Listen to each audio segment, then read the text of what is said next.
tonight, Peter Davenport.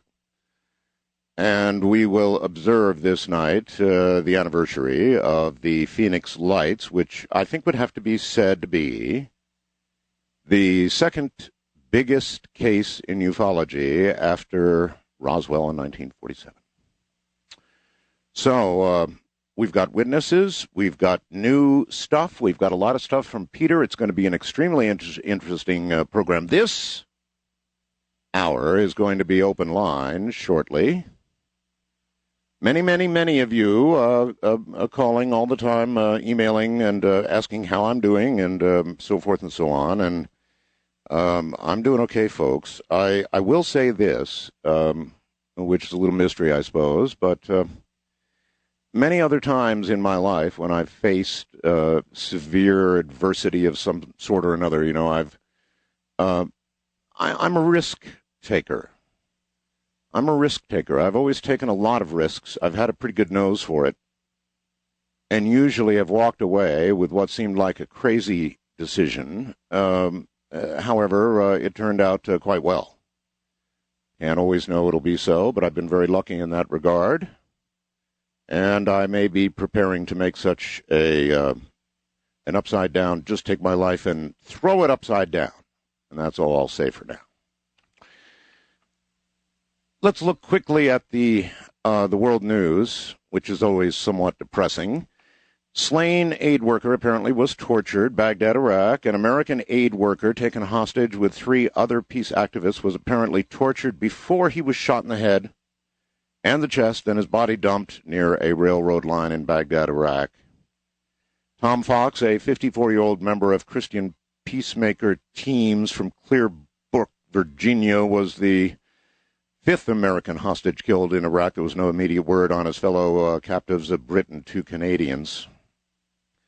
So this goes on and on. Threatened civil war there now. Civil war.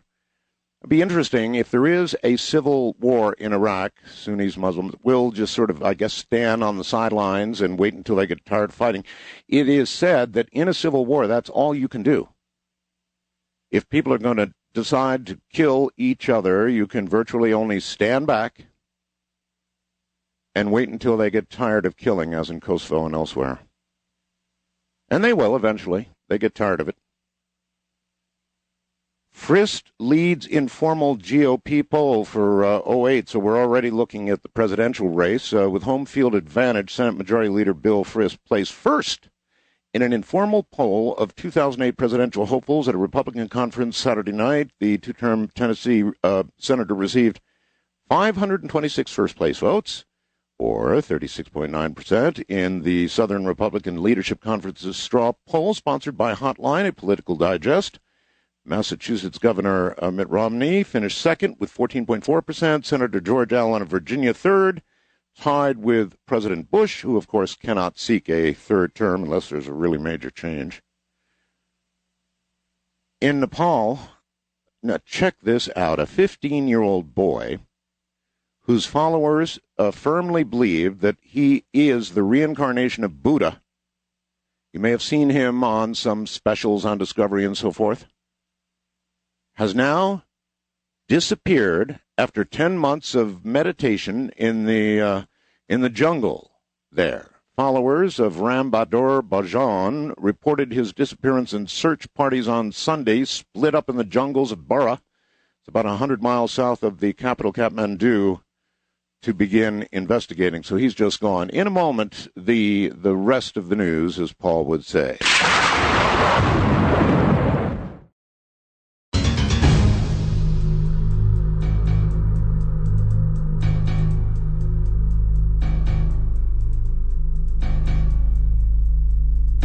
Your attention, please, at Dames.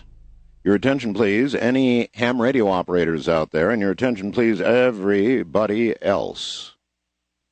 When I was a novice ham in 1958, a long time ago now, we were in modern history the biggest recorded sun cycle we've ever seen, and it was the most amazing thing I had ever experienced in my life. I was able to talk to people all over the world using 25 watts. That's not, yeah, it's like a 25-watt light bulb, all right? And I can talk to people anywhere in the world 24 hours a day. That's what happens when you have a big, strong mother of a sunspot cycle. And we just haven't had one like it since. Except, guess what, ladies and gentlemen? An announcement from NASA. It is official. Solar minimum has now arrived. In fact, sunspots are all but gone. They are gone. If you look at the solar disk right now, you'll see nothing but sort of orange soul. That's all. Solar flares, non-existent. The sun is utterly quiet. But it is the calm before the storm. This week, researchers announced that a storm is coming. The most intense solar maximum in 50 years. The prediction comes from a team led by Matsumi Dipatka of the National Center for Atmospheric Research. The next sunspot cycle, quoting here, will be 30 to 50% stronger than the previous one, he says. Make that a she. 2 weeks in a row now. If correct, the years ahead could produce a burst of solar activity second only to the historic solar max of 1958. So what they're saying is new research is showing that that we're going to have the biggest one since 1958, maybe as big or even bigger. It says the key to the mystery, check this out, Dick Patke realized 2 years ago, is a conveyor belt on the sun. We have something similar here on Earth called the Great Ocean Conveyor Belt, popularized in the science fiction movie The Day After Tomorrow. I've heard of that movie. It's a network of currents that carry water and heat from ocean to ocean. They have a diagram here showing it. In the movie, the conveyor belt stops and throws the world's weather into chaos. The sun's conveyor belt is a current not of water, but of electrically conducting gas. It flows in a loop from the sun's equator to the poles, then back again, just as the Great Ocean Conveyor Belt controls weather here on Earth. This solar conveyor belt controls weather on the sun. Specifically, it controls the sunspot cycle. Solar physicist David Hathaway of the National Space Science and Technology Center explains, quote, first, remember what sunspots really are, tangled knots of magnetism generated by the sun's inner dynamo. A typical sunspot exists for just a few weeks, then decays, leaving behind the corpse of weak magnetic fields. Now enter our conveyor belt. The top of the conveyor belt skims the surface of the sun, sweeping up the magnetic fields of old, dead sunspots. The corpses are dragged down at the poles to a depth of 200,000 kilometers, where the sun's magnetic dynamo can amplify them. Once the corpses, magnetic knots as they were, are reincarnated and amplified, they become buoyant and float back to the surface. Presto, new sunspots. And so through this method of looking at the conveyor belt, they have determined that we are about to have the biggest solar maximum since 1958. Now, for many of you, that will mean no more than looking at the sky quite frequently in the next many years and noticing that shimmering, beautiful, multicolored aurora that is produced as these monsters hit the Earth. If you're a follower of Ed Dames, you probably are developing a little nervous tick right now, as all of this seems to coalesce around the year 2012. It'll be 2011 or 2012 when we hit solar max, the absolute max. Now, of course, when you get a big solar cycle like this, it begins very quickly. So the good news for ham radio operators and ham radio in general is that as soon as we come out of the pits of the bottom here, it's going to rise very, very rapidly. And you could again be looking at, I kind of always hope that in my lifetime, I would get to experience another solar maximum of the magnitude that we had in 58, and it looks like I might get my chance. Be a good time to work on that ham license, folks. Jittery NASA scientists waited on Wednesday for the most advanced spacecraft ever to send to another planet to make its risky final approach to Mars, where due to return 10 times the data, it'll return 10 times as much data as anything else we've sent out put together. NASA's unmanned Mars Reconnaissance Orbiter, which has traveled about 300 million miles since leaving Earth in August, is due to enter its most delicate phase today, Friday. It will ease into orbit around Mars, which has defeated, now remember this, Mars has defeated two-thirds of everything man has tried to send there. That means the United States, Russia, two-thirds of what we've sent to Mars has been met with unfortunate circumstance, and in some cases met with what looked like probes that didn't want it going there. Now, that's speculative somewhat, but there are photographs showing a giant probe just before one of a giant ship of some kind, just before one of our probes was to go into orbit, and then nothing, just static. Pretty interesting story out of Argentina. Ufologist to visit policeman in disappearance case. Now,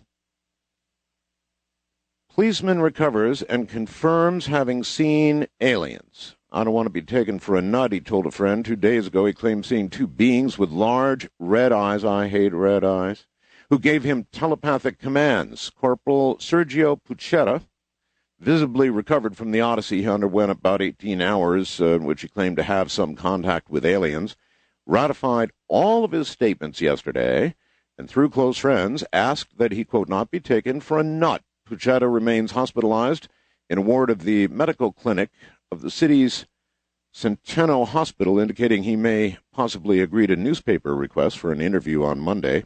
Find out what'll happen, or what did happen, rather.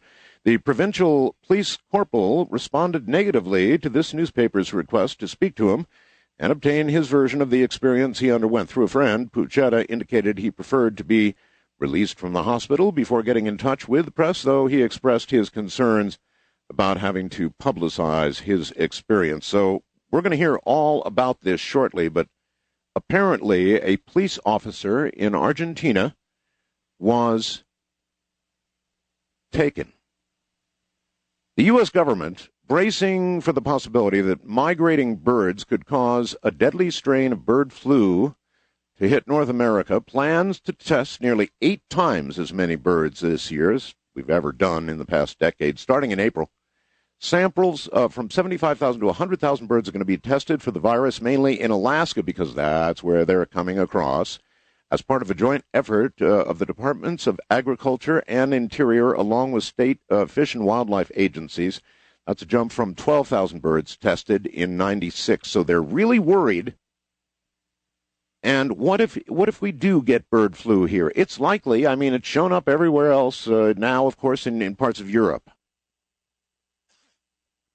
So, if the virus is detected in wild birds in North America, we will not do what everybody else has done. There'll be no massive killing of birds to contain it, because experts, including those in the WHO, World Health Organization, and the World Organization for Animal Health and the USDA agree, that's almost everybody, that destroying birds is not an effective control method. What would happen, one scientist says, is health experts and people involved in agriculture would be put on alert and warned to make sure that poultry are separated from wild birds, but we would not kill them by the millions.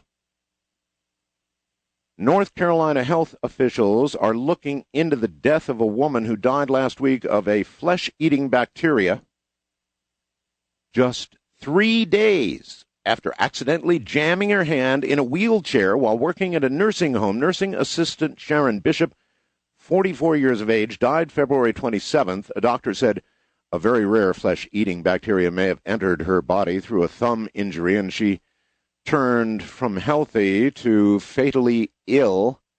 The picture of health, 1 day, 3 days later, dead. The culprit, a rare invasive form of Group A bacteria, said Debbie Crane, a spokesperson for the State Department of Health and Human Services. The non-invasive form is widespread, is commonly known for causing strep throat, she said. So it's just like strep, except it gets in your thumb. It's kind of like getting bitten by a shark or struck by lightning. It's not something that spreads to the community, at least for now. And speaking of spreading, The Agricultural Department is now investigating a possible case of mad cow disease. A routine test indicated the possible presence of mad cow disease. According to John Clifford, the USDA official, the agency would not say where the animal was from. Just what we need. The cow did not enter the human or animal food chain, said he. The department is conducting more detailed tests at the laboratory in Ames, Iowa. Should have results in 4 to 7 days. The inconclusive result does not mean we found a new case of BSE, he said, giving the abbreviation for the disease's formal name. Inconclusive results are a normal component of most screening tests, which are designed to be extremely sensitive. So I guess we have to worry a little bit about beef, mad cow. Makes good argument for those who eat veggies, right? I know, but still I do dearly love my beef. Let us do a few open lines. Start here. First time caller line, you're on the air. Top of the night. Yeah, hi, Art. Hi. Okay, I got two quick ones for you. One's a spooky. Second one's a spooky. This one, though, I wanted to tell you about. As I said, I'm a security guard in Riverside, California. My name's Dave. And you're a first-time caller? Yes, sir, I am. All right. I've tried to call before, and they couldn't hear me. So, I took it as a first-time call. Anyway, long-time listener. You've got me through many nights. And my blessings to you, too, Art. Okay, anyway, what happened was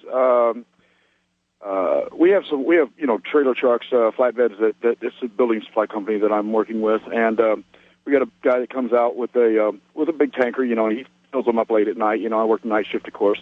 Well, I'm standing there with him, John, watching him fill up this truck, and so I turn around and look up in the air, and Art, about, I guess maybe, it couldn't have been no more than 300 feet above me, is this craft, okay? And it's triangular shaped, and I can tell it's not really large. It's probably about the size of a Cessna or something, and it's just tracking along very, very slowly, okay? It's utterly silent.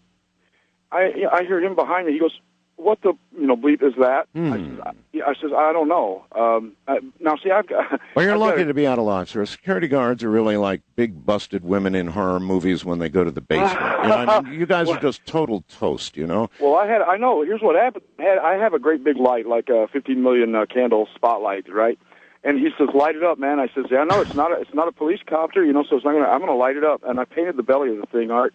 And here's what happened. Okay, now yes. It's the oddest thing. Yes.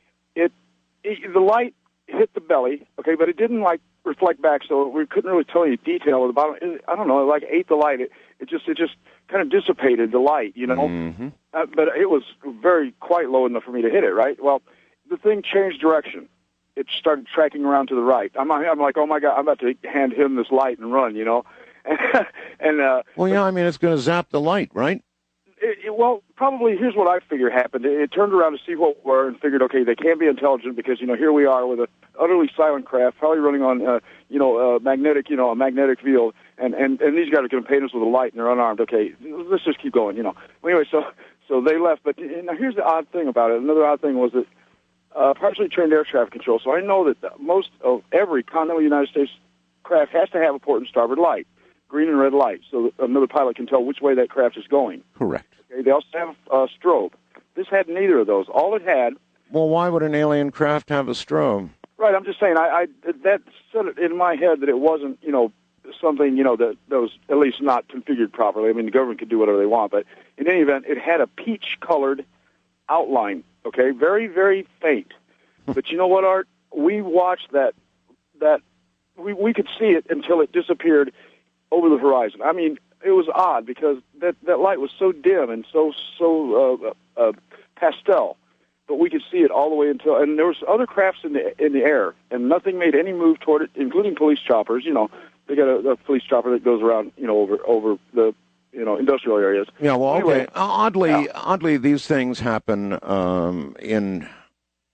Not just one, but many. In fact, later tonight, as we talk to you about the Phoenix Lights, you're going to hear that it really wasn't just Phoenix. That's one of the first things to know.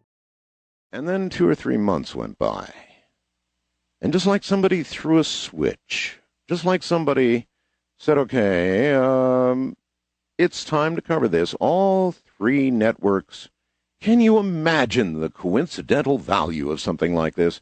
All three major U.S. networks on the very same night acted as though the Phoenix Lights had just happened, and it was a major national story, appearing then, of course, in newspapers and all over the place, but it was just like somebody waited 2 months and said, okay, let's tell the story now.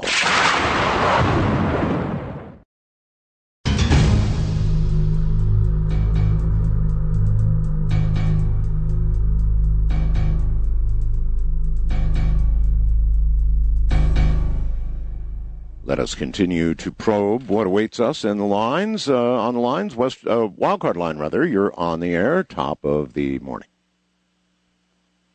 Hello? Yes, I'm here. If you're talking to me, I called you. Yes, I'm talking to you.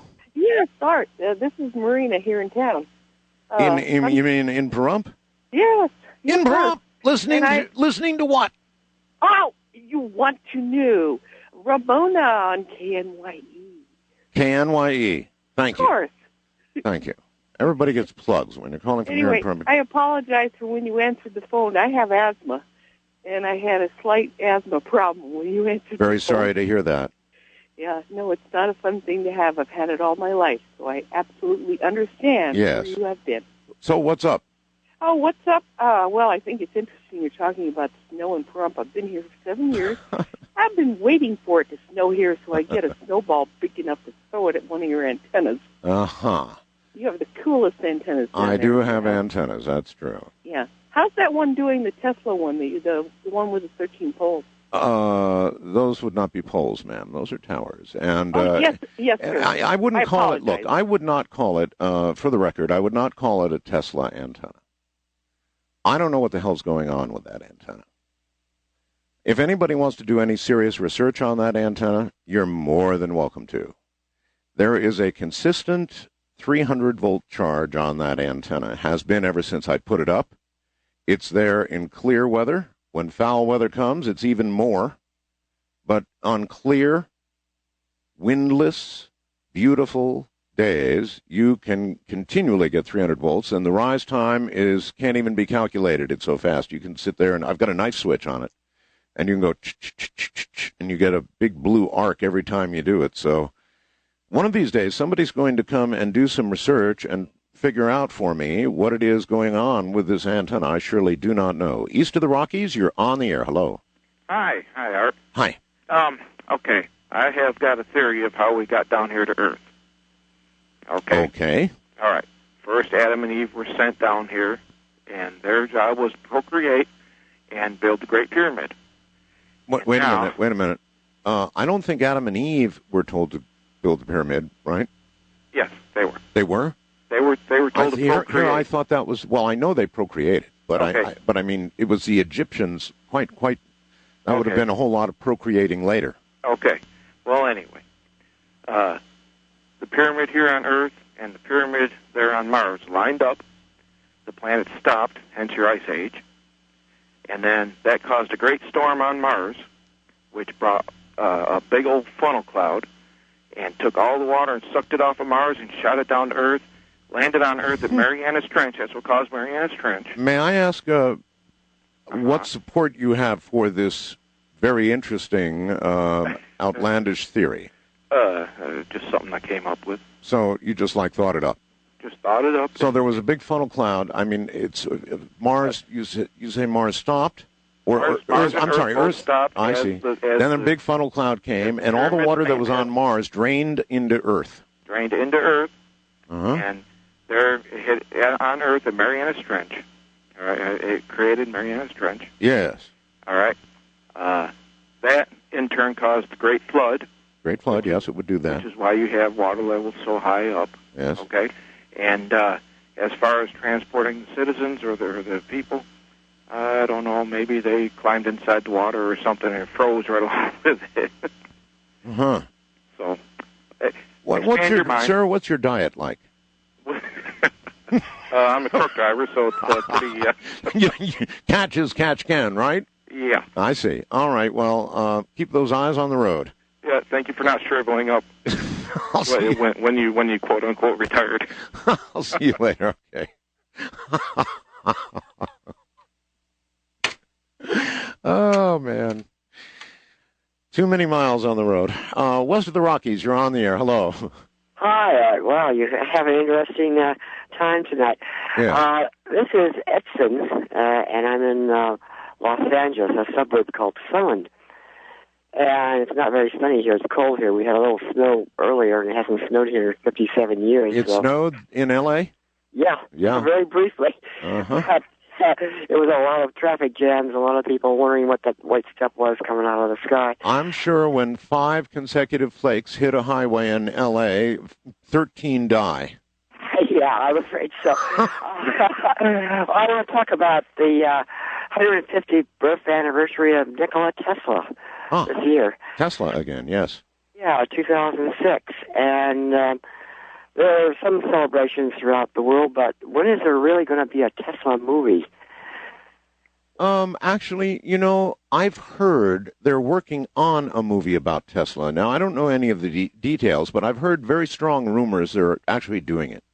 Oh, great. Well, he was such a genius, and some people say that he was an alien, or had some type of alien influence or something like that, but his genius, made our modern world radio control, and there should be maybe a Tesla roundtable. Maybe the Coast to Coast could have a Tesla roundtable.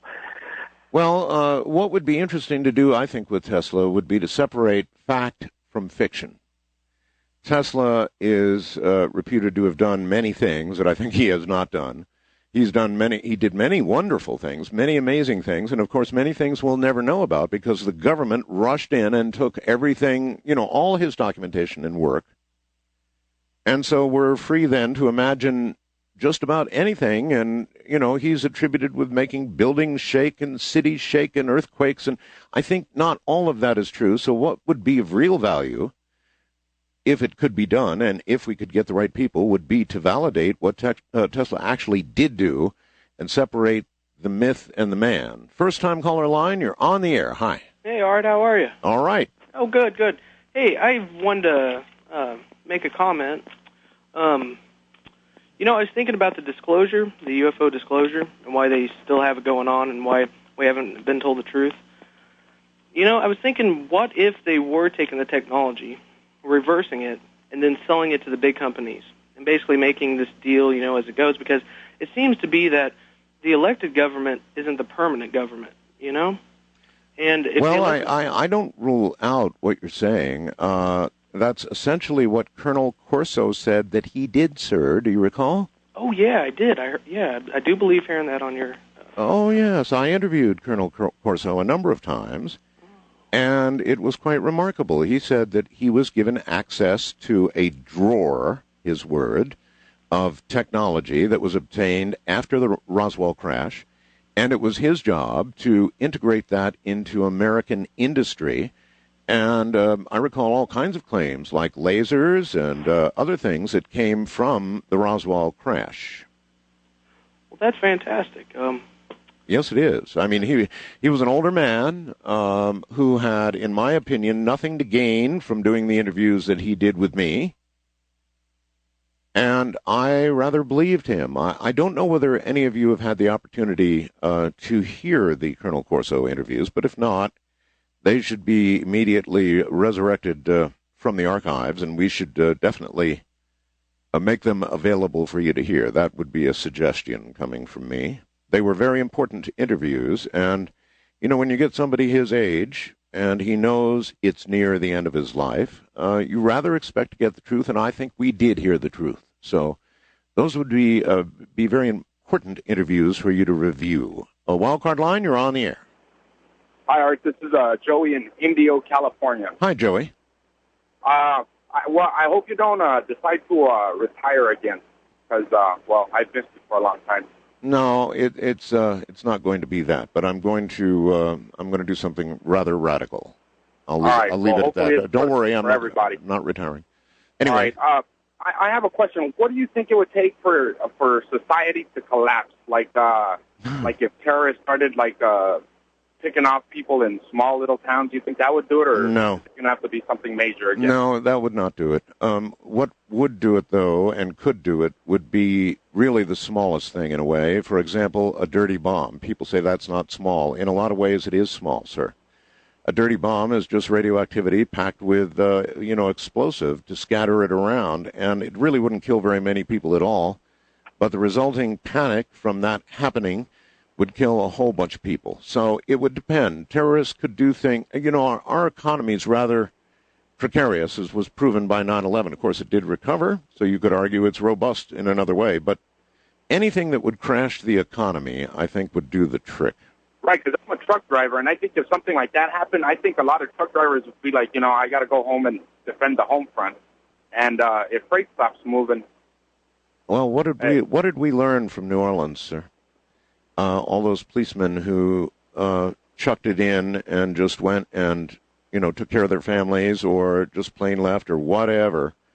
That's going to happen in that scale of an emergency. Public service workers are human beings, too.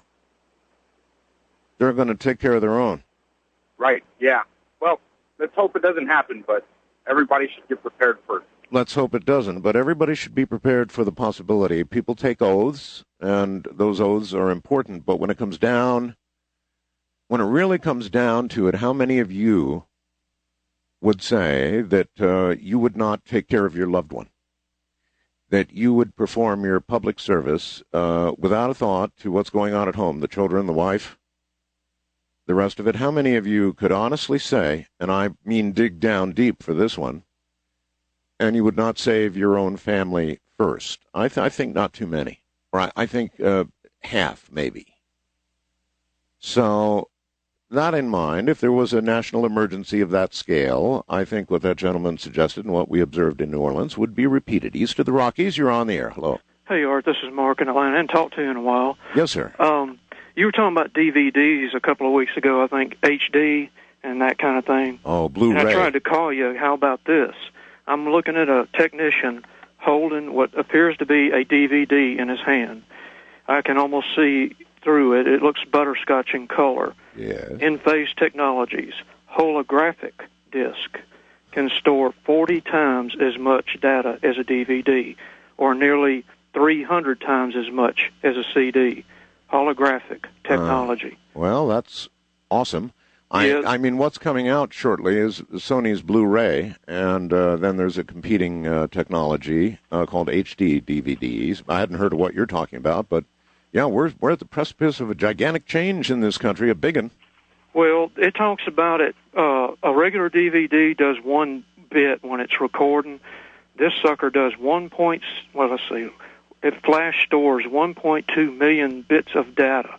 That is amazing. Yeah. This was in the Atlanta Journal-Constitution on December 11th, 2005. Yeah, all of these advances are astounding. And what it's going to mean, of course, is eventually holographs and all kinds of things that were, Star Trek-ish, and it's all going to be real.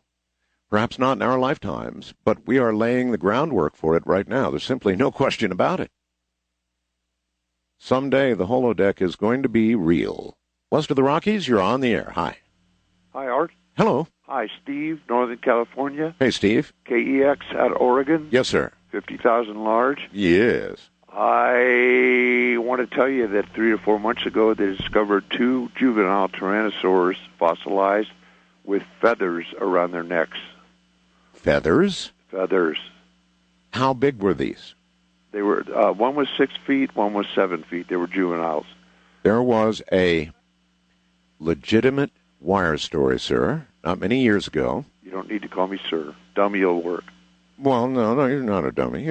Honestly now, a legitimate wire story that a guy had found 2 miniature Tyrannosaurus rexes in Nevada, had one of them stored in a metal tool shed, and the damn thing bore a hole right through it and got away. He had the other one and was going to supply pictures. It was just a whale of a story. Yes, but Art, that's nonsense. This is a real story. No, it wasn't nonsense. It was a legitimate... there was a photograph of the guy with the thing in his hand. But there are no tyrannosaurs alive today, Art. Well, okay. But they found the 2 fossilized ones with feathers around their neck. 2 years ago, they discovered unfossilized tyrannosaur tissue. That'd be enough to do DNA. Exactly. And I've talked to George probably 3 times, and I can't get anything done. The guy What is it you want done? Well, I'd love to have a show about dinosaurs, because today's dinosaurs are not your father's dinosaurs. And the guy to talk to, his name is Robert Bakker, Bakker. All right. Well, you send me an email, and I don't have a computer. You don't have a computer. This guy is a PhD. He's a You mean you can't go to a library, sir? A library and get to a computer? Yeah, it's too far away. I hate computers anyway. You hate why? Because they're just a real pain. I don't enjoy being on them. They're stressful. Really? I don't like having my face a foot and a half away from a CRT screen.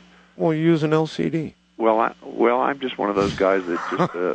they're evil. Computers are evil. It's not that they're evil. It's just that I don't need them. Well, actually, I beg to differ with you, but you're going to need a computer. If you want to participate in this day and age, you have to be computer literate.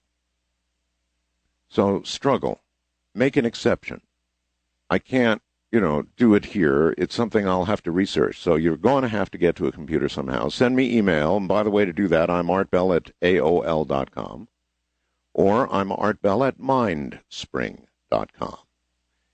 ARTBELL at mindspring, MINDSPRING.com. Love to get your emails. Reading them all these days. First-time caller line, you're on the air. Hello. Oh, hello? Are you there? Yes, I'm here. And this is Wade. How are you tonight? I'm okay. Oh, I'm calling you from Tega Bay over in South Carolina, and I just wanted to say I'm calling you from the Super Federation of the United Galaxy. I'm aboard the craft right now, and they wanted me to call you and say, how are you doing there tonight? You're going to hurt your throat if you keep that up. Oh no, Wait a minute, I hear another one in the background. Oh no, you turned up your radio. Oh, my radio's on. I got to turn that down. They were having me talk about things, and it's real nice to finally get a hold of you, sir.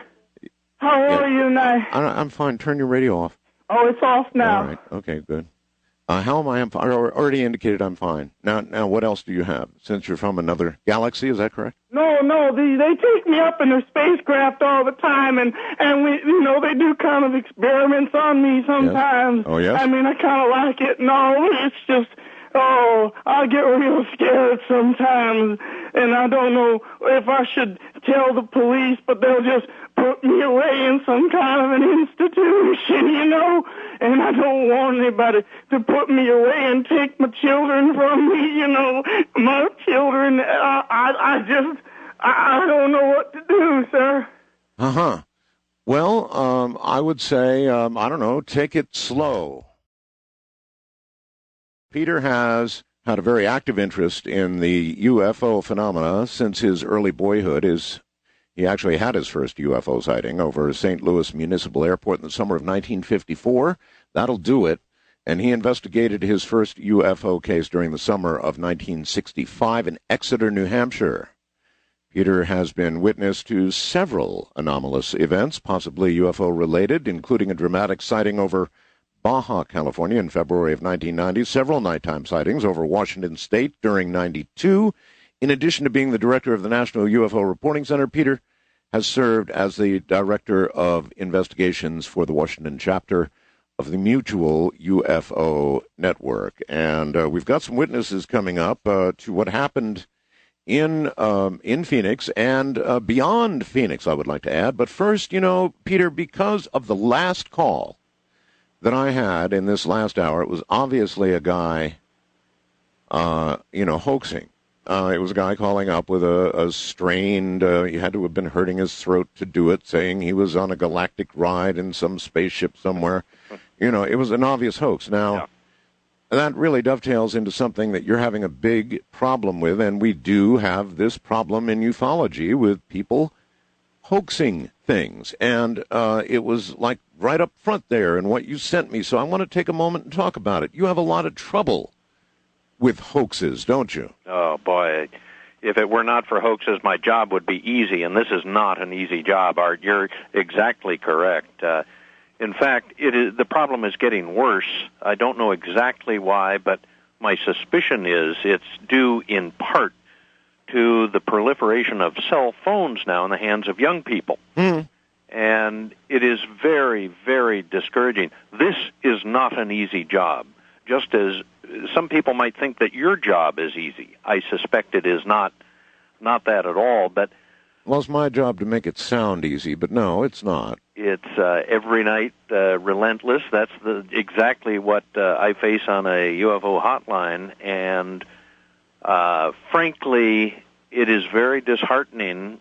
Some days, fully 50% of the calls that come to our hotline here in Seattle are young kids, insolent, calling on their cell phones, oftentimes calling from a party, all of them all at once to see who can get through to the hotline. Yeah. And the person who gets through, more often than not, starts screaming, some of the worst language I've ever heard in my life.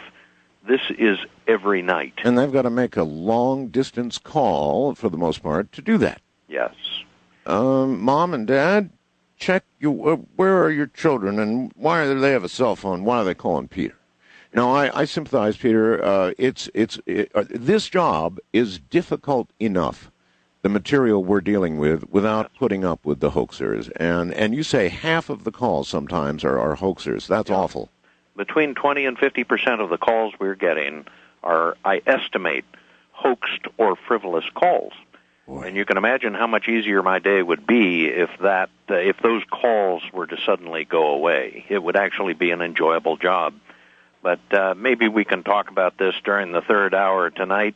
It is really a serious problem, as well as the hoaxed reports that pour in during the school day, almost as if these kids don't have enough work or homework to deal with. Well, there you are. The problem is more homework, or the answer is more homework. Or lots more homework. We're going to become very unpopular before this program is over. Or more supervision. More supervision and more homework. Yeah, that's it. That's it, kids. Keep calling. There goes our listener base now. Well, our listener base just got wiser. That's all. Yeah. The thing is, though, Peter, the reason that you do the job and I do the job is because, damn it, they are real. Mm-hmm. I've seen them. You've seen them. And God knows, on Phoenix that night, the date was? March 13th, 1997, Thursday night, a night I will never forget. Nor I. Expect the same for you. Nor I. It was one of the wildest nights I've ever spent on this planet. Never have I seen so many calls come in such a short period of time, and we have the great pleasure of being able to bring at least 2 or 3 of those very, very good witnesses to our program tonight. One of the most frustrating things about my job, aside from the hoax calls, is the fact that I don't think many people are paying attention. And even today, 9 years after the Phoenix Lights event, we get calls from people who either have never heard of the Phoenix Lights case or who've heard about it and they've concluded that, well, it must have been those flares that the government told us about. Yes. And if I have one objective tonight, it is to bring to our listeners here on Coast the evidence that they will need, I believe, that will be adequate for them to conclude whether the Phoenix Lights can be ascribed to a handful of flares 60 miles southwest of Phoenix or whether they cannot. Well, they couldn't use swamp gas in the Phoenix area. That wasn't going to fly, right? So it had to be flares or something else. Yes. And flares seemed to fit the bill. But our government would not lie to us about something of this magnitude, right? Oh, clearly. I'm sure everybody recognizes that. But after our listeners have listened to actually 3 witnesses during our first hour and then listened to some of the investigators who have been kind enough to come on to the program with us tonight, I defy anybody to believe the official government story, and we will maybe talk later in the program about what may have been going on in the government that night. They must have been shocked to see 5 objects go over Phoenix, Arizona, each one of which we estimate to have been the size of an international airport. That's how big they were. An international airport. An international airport. These objects were at least 1 and maybe more like 2 miles in width. I think that's what all investigators agree on. We'll hear some of those investigators in about an hour's time or so. My God. But imagine 5 of those going over Phoenix and surrounding areas. And the most incredible thing, and I hope we get a chance to talk about the press coverage later in the program. I promise you we'll make time, yes. The most incredible thing is that it created almost no ripple in the news media whatsoever, even when some of the major news media in this country were apprised of what had happened that night and the day following, and they elected to turn their back on it and not cover it. I know. It's the most bizarre thing. People think of me, the Coast listeners who've heard me before, probably think of me as a ufologist. In point of fact, I think it's more correct to say that I'm an observer, of unusual psychology, human psychology, and unusual societal response to the UFO phenomenon. Mm-hmm. And that strikes me as being more strange than having 5 gigantic objects go over Phoenix. The fact that it was not covered at all in the national press for almost 3 months is even more bizarre still, in my estimation. And then the fact that the way it got covered after 3 months astounds me. Yeah. Now, do you recall the night itself? Of course, we began early on taking calls here. It was just beyond all imagination, Peter, what went on here on my phones. Absolutely. It went berserk. And I'm assuming that your phones did the same thing. It's one of those rare instances where I don't turn the tape recorder off, Art. I just let it run and answer calls sequentially. Yes. Yeah. So coming up, we've got a couple of witnesses, actually, to what actually happened. It'd be a Sue Watson, Mrs. Sue Watson, and I think Wiz Sue is her daughter. Is that correct, Sue? That's right, my daughter Monica. And also, so Sue and Monica and Stacey Rhoades. And are all of you, Stacey, are you in Phoenix? No, I'm in Tucson, Arizona. Tucson, okay. We've got a little crackle on the line from you there, Stacey. Yeah, we were trying to get rid of it here. I see, all right. Well, let us begin then. Peter, why don't you do the interview? Sue, you're first. Okay. Did you want to ask me a question, or did you just want me to? Well, Peter, how do you want to do it? Yeah. Well, just a brief preface. These 2 witnesses are, in my opinion, the best that we've run across in the last 9 years. I invited them on tonight because, number one, they had a wonderful view of the objects that went directly over their heads. Number 2, each of them was with 4 other people. So it's not as though we have just one person telling us what she allegedly saw. And they're excellent witnesses. With that, why don't we start with Sue, who saw the object before Stacey did. Sue up in northern Phoenix, just south of Camelback Mountain, between Camelback Mountain and Sky Harbor Airport, as I remember. And just one last preface, if I may.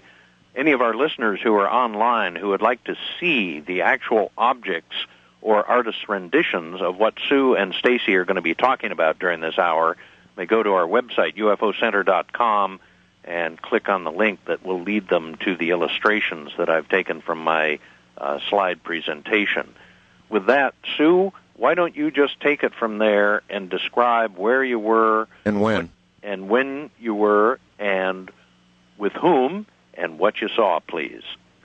Well, actually, my daughter Monica, who's on the phone, drove up to the house because we were all going to go out that night with 3 of my other children. So she came up and came running into the house and got us all to come out to the front yard. And that is when we first saw the lights coming over Camelback Mountain, and there were probably 5 big, huge lights in front of this, what I was calling the vehicle, because we didn't know what it was. And it came very slowly over a very big mountain, just literally a mile north of me, maybe. Sue, you say your daughter's on the line right now? Yes, Monica's the first one that saw it. Monica, are you there? I'm here. Hi. Hi, Monica. Hi. All right, so you're the first one who saw it, right? I was, yes. Monica, was it beyond lights? In other words, could you see form in between the lights, perhaps blinking out the stars, or in other words, could you make out form beyond lights? I couldn't see stars through between the lights, if that's what you're asking. That's what I'm asking. I couldn't make out an exact shape. The lights were definitely in some sort of form. I guess I've always described it as like a boomerang, like the shape of a boomerang. If I might ask, how old are you, Monica? I'm 29. 29. All right. Yes. So I guess I was 21. And so there you were looking at. Would you call it a craft or many craft? I would have to say one. It would surprise me if somebody were to say that it were more than one, if they had actually seen it. So you believe it was one giant craft? Yeah. And you stood there and watched it for how long before you ran for the house? Well, I turned around. As soon as I got out of my car, I turned around, and it obviously caught my eye coming up over Camelback Mountain. Oh, yeah. And the first thing I saw was 1 lights, and then I felt like I saw maybe 3, and then 5, and I stood there in awe, wondering what it was, and I was almost afraid to turn around and run because I didn't want to miss it. Right. And I knew it was unusual because that's not a flight pattern. You would never see an airplane coming over Camelback Mountain heading south like that. Right. So I knew that it was something odd and huge, and I was a skeptic for sure, and I just couldn't make out what it was. So I think I probably stood there for 10, 15 seconds before I finally decided to run inside and get the rest of my family. And that was how many more people? I think there were four more besides me. So 4, Mom and 3 others came running out with you, and right. and by then, what were you seeing? By then, it was hovering, I guess, in between Camelback Mountain and our home. Hovering. And it was if it was moving, it was moving extremely slowly. Right. And at that point, we were just awestruck, to be honest with you, and we just could not figure out what in the world, what kind of craft could be that large, because it took up so much of the sky, and as like you had asked me before, you couldn't see through it. You couldn't see sky past it, like through the lights. Sue, do you corroborate that? Would your impression be that it was a craft, that there was something solid between the lights? It was absolutely a craft and something solid, because it was right over us, and we were looking up, and our 2 boys, my 2 younger children that were out there, were actually laying on their backs in the yard and just watching it, and we were just watching it, and it was so close. I mean, they were waving. Boys, now it was dark outside, but they were waving. It was so close, like maybe somebody up there can see us. Holy mackerel. Yeah, it was phenomenal. And then it was huge. I can't even imagine how many football fields it must have consumed. It's so hard now to, I remember when I called and I was asked how many fists would it take to cover it. Uh-huh. And I was just trying to, I went right outside when Peter asked me that.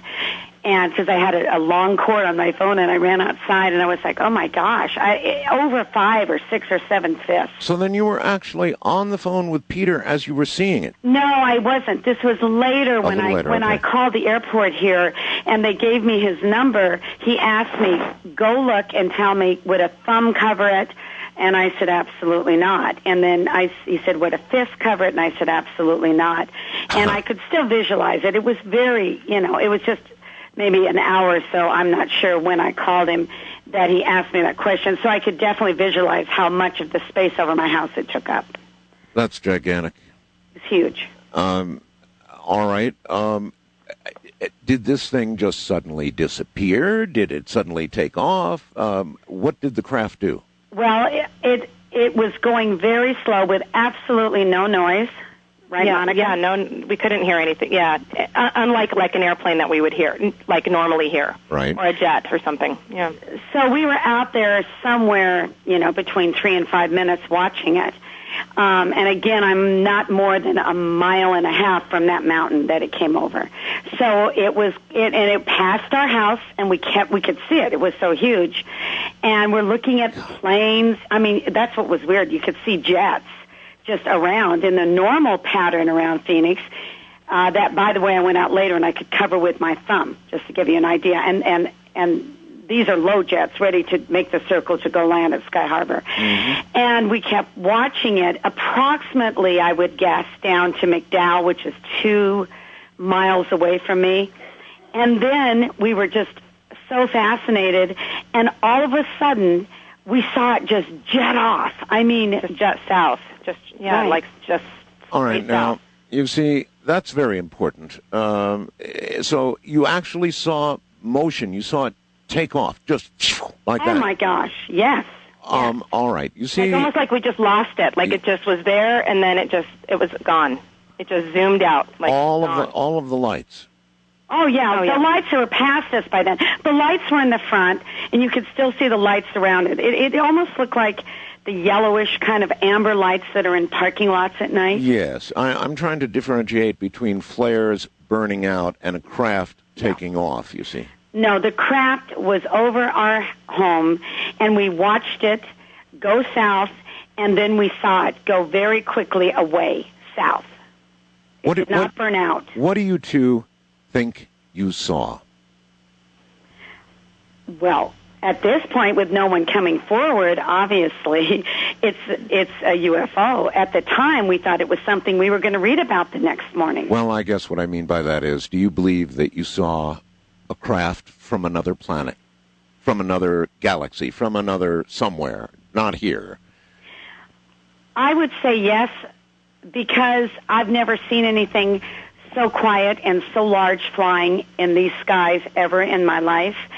And what would you say? I gotta admit that before ever seeing anything like this or having experienced this, I was definitely a skeptic.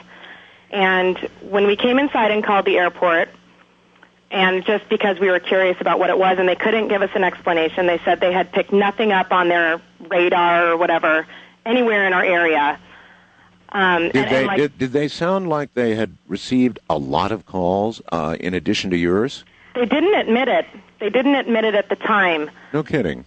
They kind of acted like we were crazy, to be honest. Really? Now, isn't that interesting? Right, and so they were kind of trying to tone us down, maybe, and then again, like as my mom had mentioned, given us Peter's number at that point, but yeah, like my mom had said, if no one else can come up with a better explanation, you can't help but I guess wonder what else it could have been, because it was enormous. It was awesome. It was just phenomenal. I mean, it was just nothing like I had ever seen before. So you two think you saw a spaceship? Well, yeah, now I do. I didn't at the time. At the time, what did you think it was? I didn't know. I thought it was some new invention that they were seriously going to tell us what went over our city that night. Oh, I see. Something we had done that would, and the major announcement would be coming soon. Right. Got it. Right. Something, if I could cut in here, just for a second, I think Sue saw that object do something just before it streaked off. I'm looking forward to hearing her description of that event. But the curious thing about this object is that shortly after Sue and Monica had seen it, it streaked to the south and passed through the airspace of Sky Harbor Airport.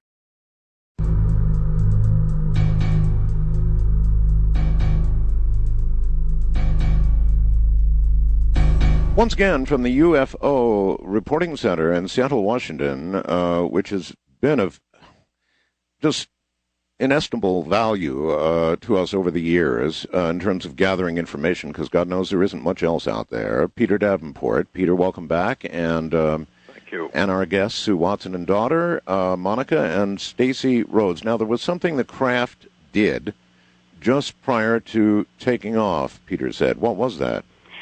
Well, I was the only one that saw it. Did you want me to answer this? I'm sorry. If you're the only one that saw it, absolutely I do, yes. I was looking at the front of it because it was so fascinating. And, you know, the younger kids were running around and looking at it. And I was looking at it going south, and I saw this flash of light out of the right side of it. And it would almost remind you of like a laser that just shot down to the ground. And I was, I got all excited. I said, did you guys see that? And they were looking. It was that big to where you would miss something like that. And unfortunately, the kids didn't see it, and it didn't do it again, but it was really, really something. But I remember that because I told him that night, that I was the one that saw this flash, and it did. It almost looked like a laser beam went down, which I know sounds strange, but I saw it, so... All right. That's what I saw. All right. I think we've got a very good description from the two of you, and completely believable. So I want to thank you both for being here. Well, wait a minute. Hang on the line. You might want to compare notes because we have Stacey Rhoades here, and Stacey actually is, I think, in is it Tucson? Yes. Tucson, Stacey. So. Would this be, by the way, let's compare notes, at about the same time, or was there a time difference in when... My sighting was around 8:30 at night. All right. And Sue? Mine was before that, somewhere from 8:20, 8:25. Well, that's pretty close. Okay, Stacey, what did you see in Tucson? Well, actually, I was on I-10, or just outside of Casa Grande, Arizona, near the Sacaton Mountains, and a very good friend of mine was driving the car. My mother was in the passenger seat. Okay, is that close to Tucson or... Closer to Phoenix. Close to Phoenix, all right. It's about midway. And I had my daughter in the back seat passenger side, and her friend was in the... my daughter was driver's seat, and her friend was passenger seat, and I was rear middle. Right. And at about 11 o'clock, coming right off the Sacaton Mountains, my friend said, who was driving, exclaimed, "What in the hell is that?" And we saw 3 lights coming off the top of the mountain. And then it proceeded to come over the mountain, and there were 5 lights, 3 in the very front of the craft, and then 1 on each wingtip. Sue, does that jive? Yeah, it does, because it was the shape of a boomerang, so you could see where the ends wouldn't, be seen right away at one point, where I was straight on coming over the mountain, so I pretty much saw them. All right, well, you would have been seeing it from different angles, I presume. Stacey, okay, so you've got a total of 5 lights now. Yes, we've got a total of 5 lights, and it's still northwest of us, but then it came right over I-10, and we're heading north on I-10, going 80 miles an hour, and the nose of this craft finally came over the roof of my car, and we had a straight-on view of it. Really? It was, it was amazing. All right, and again, Stacey, this is a very important question, because the explanation, of course, was flares. Is there any way what you saw were flares, or did you see the body of a craft? I saw the body of a craft. Hello. Okay. And I actually saw seams when we were underneath it. And oh my God, really? Yes. And I did have a 35-millimeter camera. I was attempting to take pictures, but the object was so huge that even one orb or one light completely filled my lens to where I couldn't even take a picture. Someone would have thought I took a close-up of a light. Stacey, I hear you. How close would you say the craft was to you? How high in the sky? No more than 2,500 feet. And would you agree with Sue and Monica as to the size of this thing?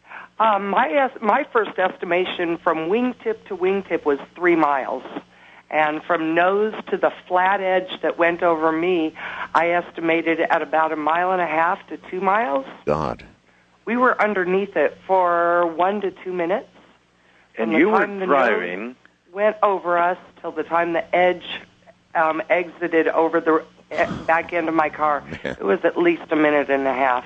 And how fast were you going, do you estimate, Stacey? 75 miles an hour plus. Huh.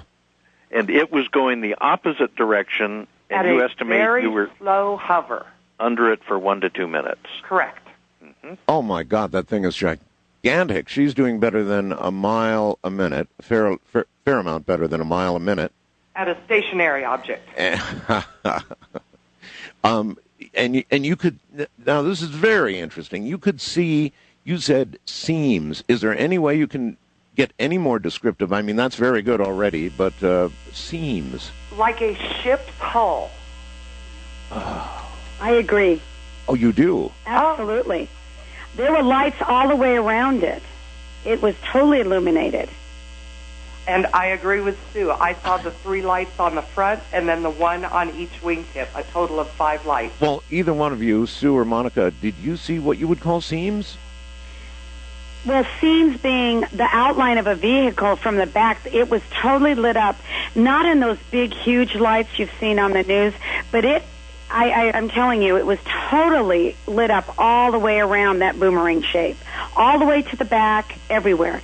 And it was like this structure, and that's why the boys were waving. They almost thought there must be someone that can see us, because you could see the vehicle, and it was just, I don't know what we were seeing, but we were definitely seeing lights all the way around, not those big spotlights in the front, but right. I mean there were lights all the way, even on the back. And because you couldn't see past the sky past it, you had to assume it was solid. Right. Well, Stacey, though, saw seams. I mean, that's pretty indicting, Stacey. Stacey, what was your impression of what you were seeing? I mean, to be driving under something this size, and you knew because of how quickly you were driving the scale of what you were seeing. How did that settle in on you? What did you think you were seeing? Something from out of this world. My heart sunk at first, and then we turned off the radio. The children in the back seat both rolled down the windows and stuck their heads out, and like Sue said, there was no noise whatsoever, and this thing was right above our heads, and there was no way to stop the car, Stacey, and just get out and look up? I don't know why we did not stop. There was no conversation going on. I don't know if we were all scared and heading in the opposite direction, thinking, okay, if this is going that way, we should be going the other way. I hear that, yes. So I don't know why we didn't stop. In retrospect, I wish I would have. I wish I would have taken a picture of the light, even though it would have probably been undiscernible. And the color of the light, like Sue said, the only thing I can describe it to is when the harvest moon rises, the weird orange color it has when it's right on the horizon. Yes. That's what it looked like. The same color. It would not come into focus. It was like watery or hazy. Yeah. You obviously agree on the details here. You obviously saw the same thing. The lights in the front were clearer, and the ones that went all the way around the vehicle were more like I say, those parking lot lights, that kind of a yellowish. Yeah, the amber, the harvest moon color. Uh-huh. All right. Peter, anything else we need to ask? Question for Stacey. You were on the highway. There were obviously other cars there. Yes. Was anybody else visibly paying attention to this thing? No, I was amazed. I would have thought people would have been pulling over or having accidents. Nobody seemed to be paying any attention. That's bizarre. And another thing Sue had mentioned was, could you cover this object with a fist? I could not. If I laid on my back and opened a newspaper, I could not cover this object out. It completely engulfed my field of vision. Yeah, that's the whole sky. The whole sky. The entire sky, and I watched it as it came over the front tip. I watched as it blotted out the stars. Then I got to see the underneath of it. For over a minute, I just sat and stared at this thing, and then directly as the back edge went over me, I sat up to turn around to see it, and there was nothing. I saw no gaseous fumes, no afterburners, and nothing. Have you seen Independence Day either? I compare it to that, but I don't like to because then it seems more like I'm following the movie. Mm-hmm. Yeah. It was that big. It would crush downtown Tucson. Not all of Tucson, but downtown Tucson. It could not have landed on I-10 in an emergency. I'm sure not you're glad even on it both didn't. sides. Yeah, I've got it. That's just an astounding witness description from all of you. So, listen, I want to thank Sue and Monica and Stacey for sort of setting the stage for us. And I don't believe, have any of you been on here before with me? I've been on with you on Dreamland one time. Oh Art. my God, that was a long time ago. I've got a copy of the tape. Right. Okay. Well, listen again. Thank you both. Well, thank you, and thank you for keeping this question alive. I would like to know what it was I saw. Boy, do we have to keep it alive. Thank you. And Peter, with respect to keeping it alive, I guess in a way that's what we're doing tonight. We have yet another witness, and a lot of people don't know that even though we call it the Phoenix Lights, that night I was taking calls from just over the hill in Las Vegas. Massive numbers of calls, and we have a Las Vegas witness tonight, don't we? We do indeed, and the interesting thing about the next witness is that she saw something similar to what Sue and Monica and Stacey just described to us, except it was not on the 13th of March, it was the night before, March 12th, Wednesday, that she saw similar objects going over Las Vegas headed to the east. And I'm looking forward to having her share this new information. Many people do not realize that this event occurred not just over one state, but over several days in different parts of our country, it appears from my vantage point. It was a whole flap, and we'll cover more of that. But right now, here is Dorothy from Las Vegas, Nevada, just over the hill. Hi, Dorothy. Hi. So the day before the big Phoenix Lights brouhaha, you saw what, when, and where? You're going to have to yell at us, hon. You're okay. Real close to the phone. On March 12th, after 8 p.m., my neighbor and I were standing outside talking, and at about between 8:15 and 8:40 p.m., out on our driveway, I was looking west. I noticed out of the corner of my eye several bright lights up in the sky, and my neighbor and I looked up, and I couldn't believe what we were seeing.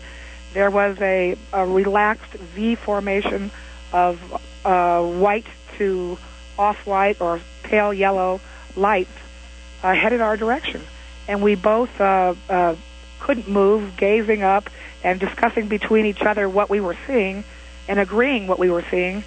The difference between the Las Vegas sighting, the Las Vegas lights, and the Phoenix lights are this. There was no substance whatsoever between the Las Vegas lights, and there were many more of them in a V shape. We could see the night stars and the sky through the formation. They kept in cadence in a relaxed V shape and continued directly overhead. How many lights? I would say well over a dozen. A dozen? Well over a dozen. And they kept a formation of a V. Of a relaxed V, more like a U almost. Got it. Formation, and in cadence, right in step with each other as they came over. I would estimate they were probably going 30 to 50 miles an hour when they approached us and went directly overhead, east-northeast, towards Nellis Air Force Base. Well, what about Peter's famous question, the size of your thumb if you hold it out, or your fist, or... Right. Also, our formation was quite large. Our major intersections on my end of town are 1 mile apart, and at first, when we first saw the lights, I thought, good Lord, it's the size of a couple of football fields wide. But as it approached our position and went overhead, I would say it went from Cheyenne to Craig Road. It must have been well over a mile wide. A fist doesn't get it. As the previous guest mentioned, a newspaper held up in front of your face would probably be about right. It was huge. It was very wide, very silent. It was a silent night on March 12th anyway, and we strained to hear anything, and with our mouths hanging open, it went directly overhead and just proceeded without pausing. That's another difference between us and the Phoenix Lights. It did not pause. It did not stop. It just marched silently overhead and continued east-northeast. Peter, did you get many reports from the Las Vegas area that night? No, in fact, I got only one or two, Art, and that's the mystery of this thing, is how something like that can go over a major city at between 8:14 and 8:40 p.m., and we get only one light. There are many, many things about my job that are more a mystery than anything else, and I don't understand how that can happen, except to say, after what we just heard from the Phoenix area, it occurs to me that huge objects can go over a major U.S. city and we never hear about it. Well, I think I know why, and I've said this many times, and I'll say it again. People going about their daily lives, whether they're in a vehicle or they're, in the middle of some kind of job or doing a task or whatever, they look straight ahead. If they're driving, they look at the road, they look at the cars, they look at a lot of things, but they don't look at the sky. And even if they're walking, they tend not to look at the sky. People look at what's in front of them, not above them. And I honestly think that's how it happens, Peter. I don't know what other possible explanation there could be. Yeah, I know. Now, probably many of our listeners are saying, well, there's a good likelihood that Dorothy is mistaken on the date. And I'd like her to address that issue. In fact, she probably remembers when she and I first talked back in March of 97, I assumed, and I assumed in error, that she had gotten the date wrong in citing March 12th. I assumed that she had just skipped a day, as we often do. But could you tell us, please, Dorothy, how can you be sure that it was March 12th, that Wednesday night, and not March 13th?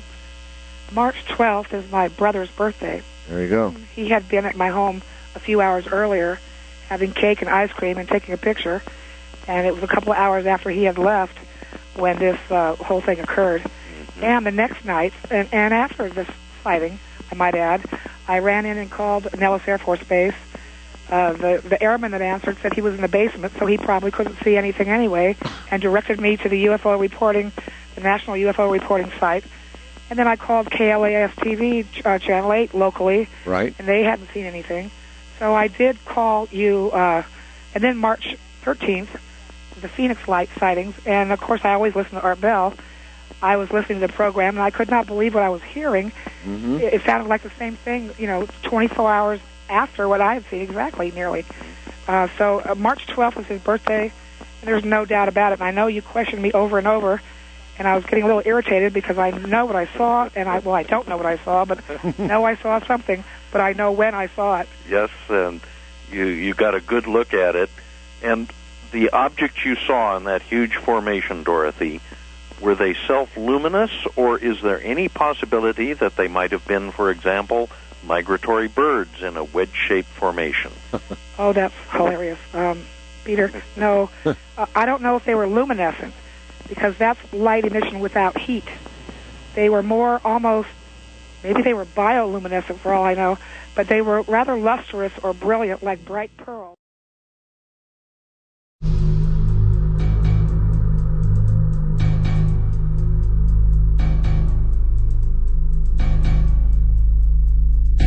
Of course, strangely, months later, the entire United States media woke up to what happened over a major U.S. city, and they broke the news just like it had happened the day before, the damnedest thing you ever saw. From my perspective, having covered it, and then having been astounded at nothing happening, just complained bitterly on the air about it, and then 3 months later, just like somebody threw a switch, and damnedest thing.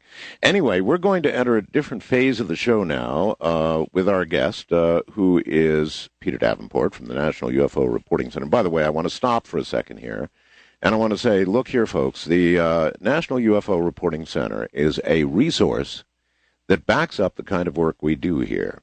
It's a non-profit, Washington non-profit deal, and, it's a doggone thankless job, and it's not remunerated. It's not. The only reason it even exists is because Peter pulls money out of his own pocket, something he absolutely ought not have to do. And so I'm asking you to make a donation to the organization that feeds us information on what the hell's going on out there. And I really mean out there. So if you care about it, you'll dig into your wallet a little bit and send whatever you can to Peter Davenport. Peter, how do they do it? Yeah, well, thank you for that, Art. And I'll give an address. I'll give them a few seconds to get a writing implement. We really appreciate those contributions. They help us provide email and the website service and long distance and all of the expenses that we have. Yeah, you're yanking it out of your own pocket. Peter, how long have you been doing this now? I've been doing this for almost 12 years, Art. Yeah. And to be honest with you, I wish I'd never heard about a UFO. But this job has hooks on it. Yeah. And once you start taking these calls and talking to people like Dorothy and Sue Watson and Stacey Rhoades, and you hear their stories, how can you turn your back on this and say, well, I've had enough? I know these things are real. You have seen them too. Of course. And I think it is crucially important that my fellow citizens, the American people, understand that this appears to be going on, and the press and their government is saying nothing or very little about it. And so without you, without this program to get it out, it almost wouldn't exist. And that's how important this is. So if they can afford to send a few bucks, and that's all it takes is a lot of people sending a few bucks, where would they send it? They can send it to the National UFO Reporting Center, or NUFORC is the short form, NUFORC. The second line is P.O. Box 45623. That's P.O. Box 45623. The third line is University Station. That's a post office here in the Seattle area. Mm-hmm. University Station, and that's Seattle, Washington. Our zip code is 98145. Seattle, Washington, 98145.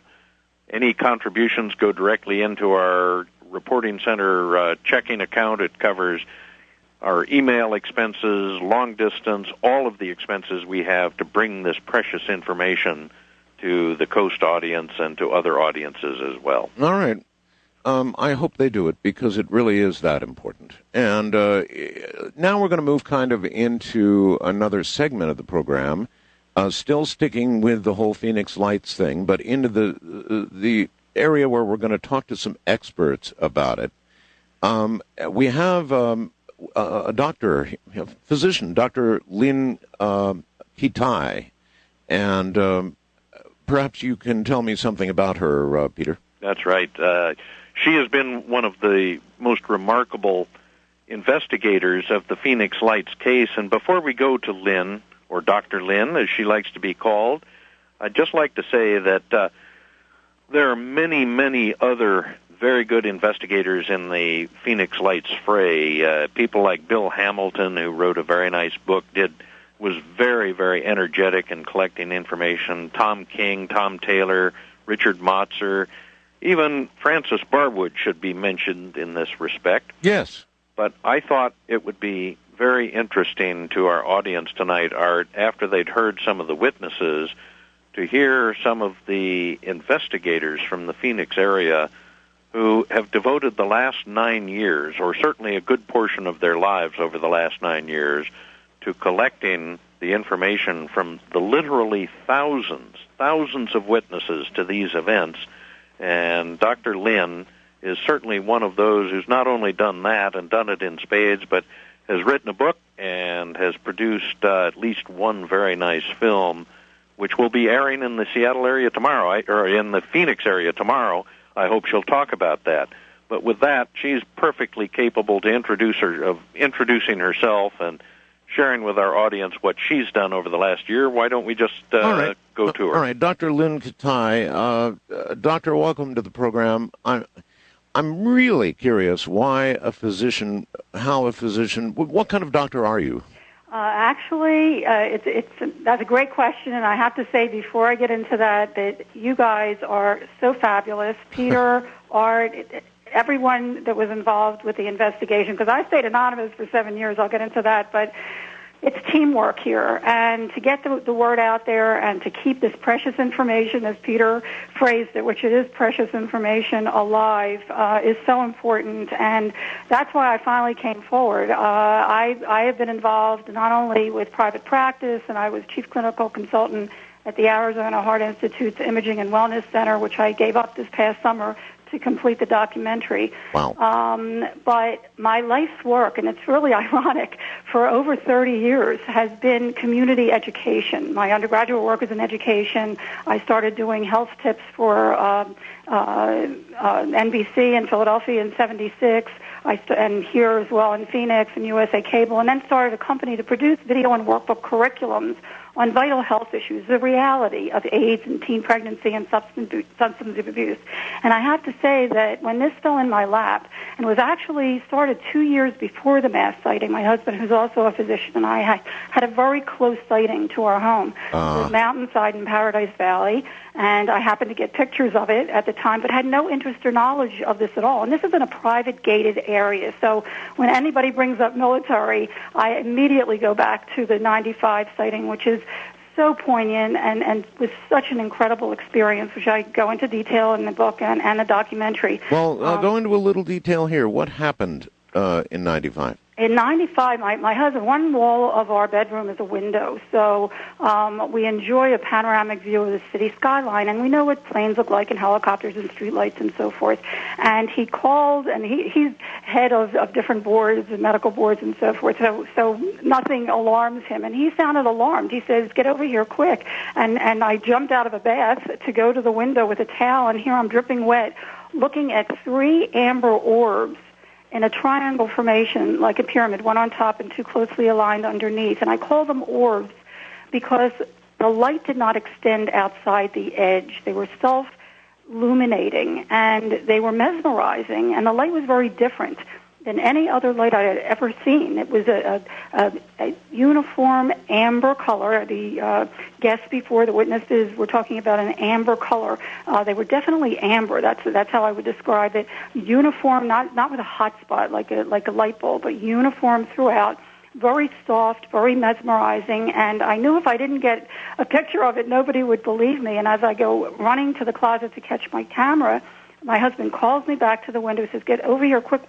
One of them is disappearing." And as we're watching, the top orb, without budging, and there were 3 distinct objects. You could see 3 distinct objects, about 3 to 6 feet each. They were about 100 yards from our home, a little below us because we're high in the mountain. The top orb started to dim, as if on a dimmer switch. It didn't budge from the other 2. It was extraordinary, and it seemed after it did dissipate that it was still there. That was the feeling. But we couldn't see it anymore, and I got out on the balcony. I shot a picture of the 2 lower orbs, and it took me a long time to admit this, and the first person I admitted it to was Jim Dilettoso, who will be with us shortly. But it seemed not only that there was a total silence, it was very eerie, as if time had stopped, but it also seemed that there was an intelligent presence watching me just intently as I was looking at these 2 bottom orbs. And the next thing I remember, the left bottom orb started to disappear, and I quickly shot a picture of that. And that was the only picture that turned out at the time. But it was monumental for me because it verified that we did see something unusual. I did get a picture of it, but I didn't know what to do with it. I knew nothing about this topic or anyone involved with it, so I just wondered. So that's what got you involved, Lynn. Well, what really got me involved was 2 years later, the lights came back again. Oh, no. I know. Hold on to that for a moment. We're paying for earlier misattention. We're going to take another break, and when we come back, we'll move on from what did get her involved. And you know that'll do it, folks. As it did with me. Once you've seen something and you've seen it close up, it changes your... Once again, Dr. Lynn Kitei. And, Doctor, it's always fascinating to know what gets somebody involved, and, of course, Peter Davenport back as well. And that obviously would have done the trick. I had a very similar experience, and your life just changes. Now, you said you worked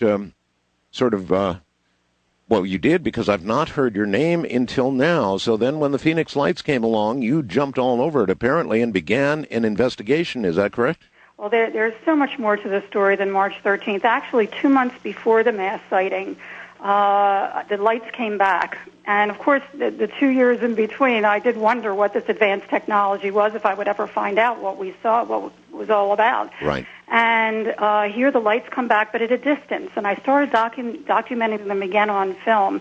As a scientist, I guess I just felt compelled to do so. And the second night of which is really interesting and very poignant, the same formation appeared in the same location as would happen 2 months later on March 13th. And I happened to catch this phenomena head on, turning into a V, 6 pictures in a row. It was so unnerving because it was a massive span of these orbs in an equidistant formation that the next morning I called around, found air traffic controllers at the airport who saw the same thing, admitted to me that they were in airspace, that it did not show up on radar, and moved in tandem. In their own words, there were lights that seemed to be attached to something, but they couldn't quite see what it was attached to, moving very slowly behind South Mountain. Doctor, could you see any form within the lights at all? No, I could not. But when you look at the pictures themselves, and anybody that's interested in taking a peek at some of the pictures that I took, because I have a plethora of pictures that I've actually gone to great lengths to have explained to me, University of Arizona, Arizona State University, Brooks Institute of Photography, and across the board, and Jim will share as well. Sure. I've been told that no one ever has taken 35 millimeter and video from the same vantage point prior to, during, and after. Where can they see them? Sighting. My website is www.thephoenixlights, plural, thephoenixlights, one word, .net. Make sure it's .net. www.thephoenixlights, plural, .net. Got it. And they can also take a peek at the 2-minute trailer of our documentary as well, which I'll talk about in a sec. But I hope it really changed my life. Let me tell you. I hope it'll not change your site. We bring many of them down, and there's going to be a lot of people headed there right now. All right, so you investigated for a very long time in terms not only as a witness and somebody taking photography, but as an investigator. So what have you concluded, Doctor? Well, actually, it wasn't until a week after the mass sighting, and I happened to catch the one of the handful of videos that night of the 3 lights over the city. It wasn't until a week later when I saw Jim Dilettoso on the news with my video, because I happened to walk into an investigator's home to take a look at my picture from '95 and the other data that I had been accumulating, because I was just so curious. I wanted somebody to give me an answer and someone of credence to take a look at it. Yes. And right away the news was badgering him for information. I said, hey, this isn't about me, but please take a sample of my video and share it with the news people. And my video ended up on all the stations. A week later, I see it there as well with Jim Dilettoso showing the same amber orbs and triangle formations from all over the world. That was the first I heard of it. That really blew me away. Now, not only had thousands of people who were purposely looking up at the sky that evening at the Hale-Bopp comet saw the same thing that I had been seeing, but this was happening worldwide. I had no idea. And that really set me on a journey where I pushed my entire professional life aside for 4 years to try to find a logical source and meaning for what I have witnessed and photographed. I have yet to find it. If anything, my meticulous inquiry really opened up a whole new world to me that eventually I felt obliged to share. And so I did. I finally gave up my medical career. And that's astounding. You would give up a medical career to pursue this. Have you come to any conclusions about what that was? Well, actually, I don't know what it is, but I know that it is, and I have the evidence to prove that, it still hasn't been explained to me, and I've gone to extreme lengths to have it explained to me, and it cannot be denied. And when you really look at the whole picture, and of course, I'm sure many of your listeners know that there is a history to this. I found out certainly when I started lecturing with the book, especially with children. I mean, there is a chunk of history missing from our history books. And I hope with the book and now the documentary, because of my other work that I've done for so many years producing video and workbook curriculums, I also felt compelled to make a documentary.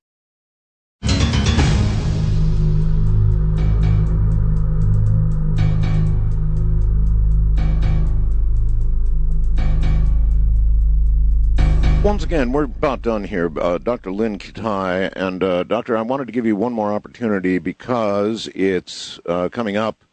Well, is it actually tomorrow? It's on a Sunday? Tomorrow we're celebrating the 9th anniversary of the Phoenix Lights Mad Sighting event, the Arizona sighting event with our internationally award-winning, by the way, I didn't even mention that. We've been... So, again, is it... hold on a sec. Are you talking about Sunday or Monday? Sunday. Sunday. Okay, I just want to be sure of that, and I want to give you a chance to tell people again where and when. It's going to be at the Harkin Shea Movie Theater on Scottsdale Road in Shea. We have a 1 o'clock, 4 o'clock, and 7 p.m. Screening. The DVD is also available. The original collector's DVD, While They Last, is available through our website, thephoenixlights.net, and maybe be kind enough to post that if people can't get on it right now, thephoenixlights.net. And we've updated it, and we're having an exclusive showing tomorrow. We have not only added children, which of course are my passion, but I also had 3 recent sightings this summer, May, June, and August 30th, which was really profound for me because it was the same exact formation. As we're finishing up production, the same week, we're finishing up production, the same 3 lights that I photographed, videotaped on March 13th, 1997, appeared again August 30th. All right, Doctor, we're way short of time, so we're going to have to run, but I wish you luck with the screening tomorrow. And Thank you, and thank you so much for having me. And I have to say, too, that Jim Dilettoso and Mike Tanner, I salute them because I couldn't be here if it wasn't for them. Well, they're coming right up. They were absolutely fabulous, and I look forward to hearing from them. And it really does take teamwork. And there's a wonderful team with Peter and Jim and Mike and others that have really helped to get the word out and keep this alive. All right, Doctor, thank you so very much. And let's do exactly that, Peter. Let's move now to Dr. Michael Tanner, and that's Ph.D., and Jim Dilettoso. I'm not sure who we've got on the line, whether we have one or both right now. Who's here? This is Jim. I'm here. Hi, Jim. Hi. Good evening, Jim, and thanks for staying up into the wee hours of the night. I understand you're pretty much a night owl like the rest of us. I am. This will be the middle of the afternoon to me, so it's good to see you today. Let me give a little preface, if I may, Art. The 2 gentlemen we're about to hear on this program, I would say, for my money, and I've tracked the Phoenix Lights event very closely for the last 9 years, if there are 2 people who have collected the bulk of evidence that allows us to know what we know about those events, it is Jim Dilettoso and Dr. Michael Tanner, who at that time were, back 9 years ago, were working together on this case. They sacrificed their health and their treasury and their time and their business interests, I suspect, to collect all of the information that has been collected and distributed so nicely. But I'm delighted to have these 2 guys on, and they are national heroes, in my opinion. All right, Jim, can you run through it for us? I know there was a tremendous amount of controversy with you. There was. Way back then. Sure. Boy, we went through it, man. Well, the basis of it had to do with a simple term, spectrum analysis, and it mushroomed into all kinds of other things. And I had been involved in spectrum analysis for about 10 years at that point, and a lot of people said you can only use that in astronomy. But having been involved in test equipment and measurement and NASA and movie colorizing, I mean, we knew exactly what to do with the finest gear. What has happened since then is that the FBI now uses spectral analysis as one of their standards, and in fact publishes it on their website, called the Spectral Comparator, and IEEE and the Air Force Research Labs, and we've just continued. There wasn't any reason to defend myself because the process works. Mm-hmm. I'm not really trying to prove whether they exist or don't exist. I'm trying to understand the data. All right. Maybe I should ask then, sure. With your current understanding of the data, yes. what is it that you've documented? Well, I have a database of knowns that I've collected since the late 70s, special effects, mistakes in film, airplane lights, flares, etc. Sure. Like doing fingerprint analysis or blood work, you have a database of knowns. You extract the data out of the unknown, compare it so you can get a match or not. If we don't get a match, it's an unknown. And then we could compare all the unknowns later. Well, these lights, under all conditions, Fourier transforms and spectrum analysis for those of you interested in computer testing for those of you that are just wanting to know what we did, cannot possibly be flares. There are logistical reasons why we don't believe it's flares, but scientifically, if you go through the steps and measure it, and it's repeatable by anyone that wants to do it, can't possibly be flares. So we know what it isn't. I'm not sure I'm in a position to say I know what it is, but I know it isn't flares, airplane lights, hail bop. Can't be those. Right. In any of the examinations you did, Jim, were you able to determine form and substance beyond lights? I know that's very difficult in photography, but I'm sure you were trying. Well, one thing that I had to keep quiet about was the fact that Dr. Lynn existed and that she had film. Yeah, she obviously wasn't ready to come forward. Right. And actually, I've never heard of her until tonight. Yeah, well, there were two things going on at the same time right then. One, we were doing a project with TRW concerning spectrum analysis and spectral analysis software. Right. Shouldn't have been using it to test these kind of things and talking about it. Oh. Two, should not have even mentioned the test results from the film in the general categorization of analysis because Lynn didn't want it talked about. But at that time, the immediacy of press wanting to know what was going on, investigators it was crushing. I'm sure it was crushing. And we just went methodically and did it the way that we did it. Michael Tanner spent all the free time we had available at Village Labs and put many of our staff people to work on it. Michael dealt with interviewing hundreds of people, getting the drawings, getting the time and date positions. I dealt with the physical evidence. How were you two able, you and Dr. Tanner, able to devote these kinds of resources to it? I mean, you had a business, right? We had a business with about 20 full-time staff people and contractors that work with us regularly, designing and installing supercomputer networks. So we had sufficient resources to be able to carve out time and people for things that we thought were important, like doing Moody Blues tours or testing UFO pictures. You were working with Dr. Kitei.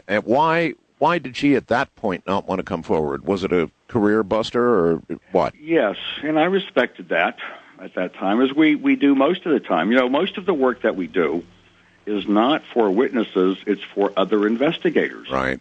And we don't publish the results. We supply the data just like a lab, and they do what they want with it. And we respect their privacy, their copyright ownership, etc., and have never, ever taken money for doing the analysis. How good was the photography that Dr. Kitei has done? I can't get to it. Well, I would say it was way above average. Right, okay. I mean, well thought out, well positioned, good quality equipment, and was very precise for me to be able to scan the film and look at the orbs themselves at 9,600 lines per inch is where I would scan them at. Well, video, 525 lines is what it's supposed to be across the entire image, which means that the orbs might be 10 to 20 pixels.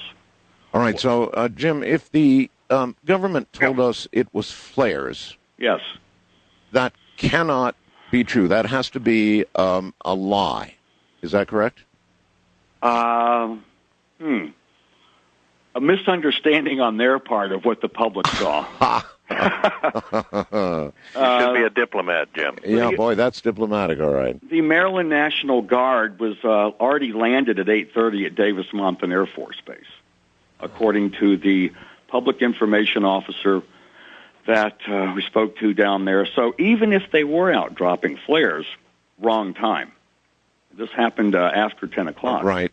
There were actually, I think this whole thing was kind of split into two segments. One that occurred around 8:30 local time, and another that occurred around 10. Is that right, Peter? There were events all during that time, but there were clusters of events, and I think you have it right, Art.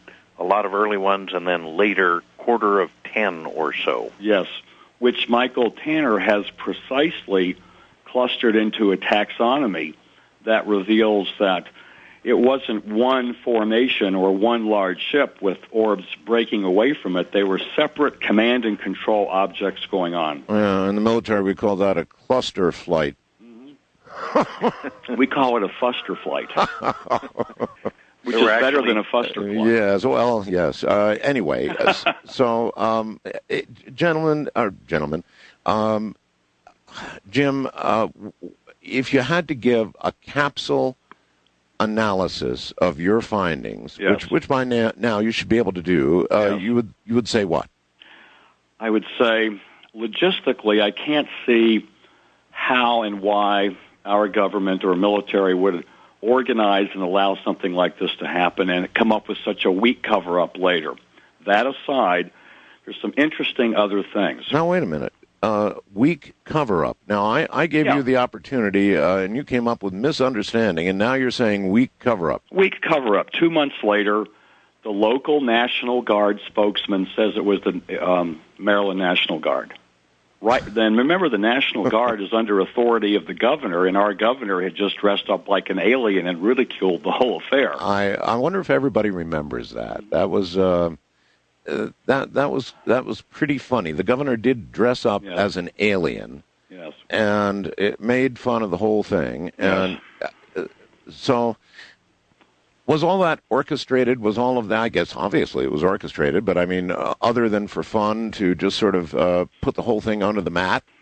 Well, it's possible that he had a sincere intention initially, commensurate with Francis Barwood, to find out what was going on, and someone helped him make up his mind to drop it in an elegant way, and only the court jester can tell the king where to go. So by dressing up like an alien, it was a way to dismiss it gracefully, is one choice.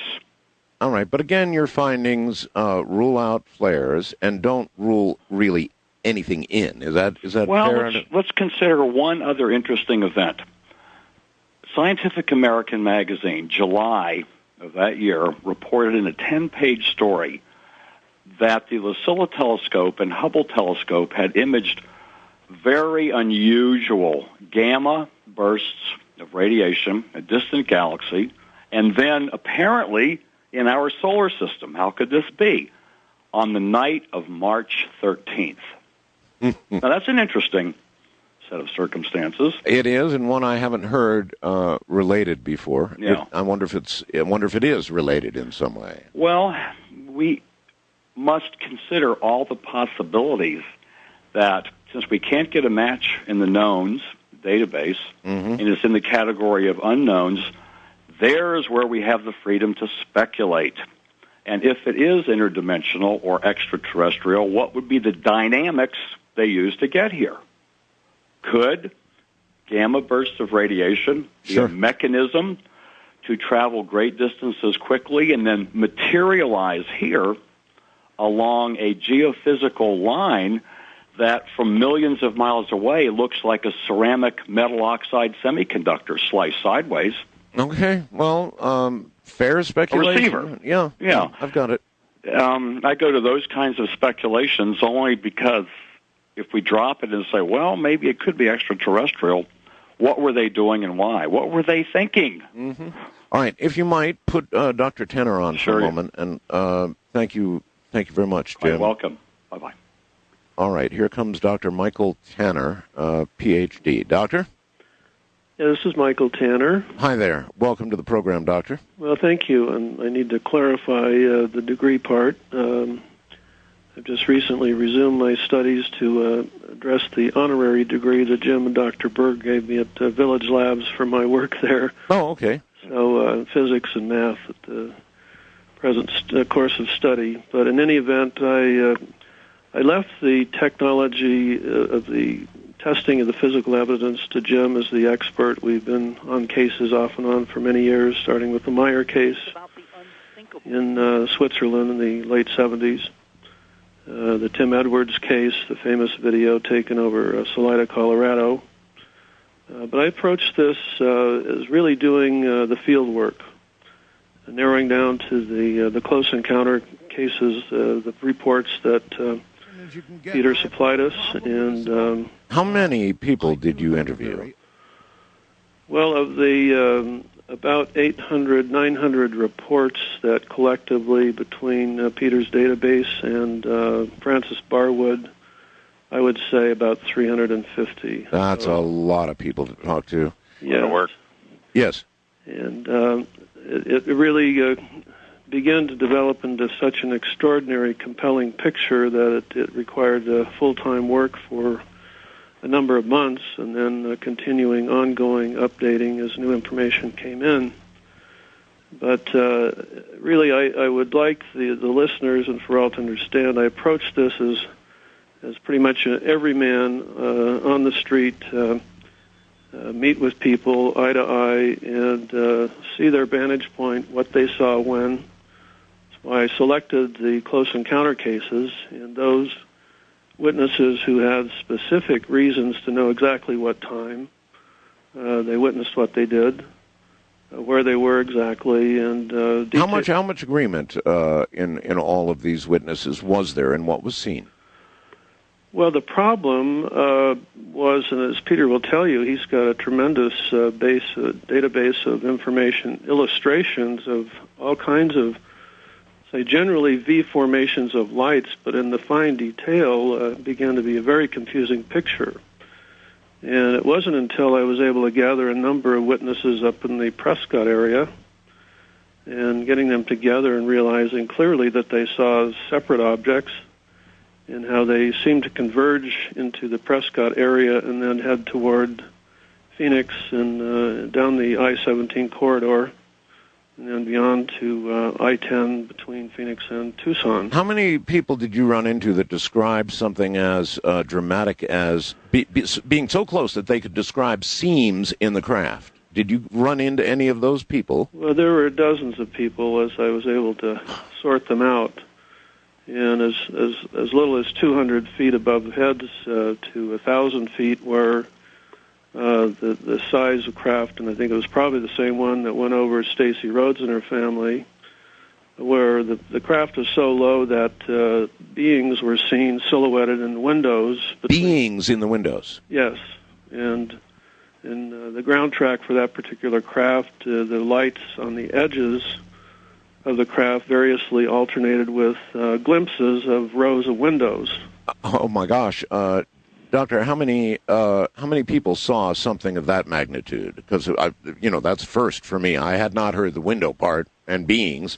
Mm-hmm. How many did you talk to who said that? There were probably 4 sets of witnesses that saw it, and I believe we're talking about 2 separate craft in that instance.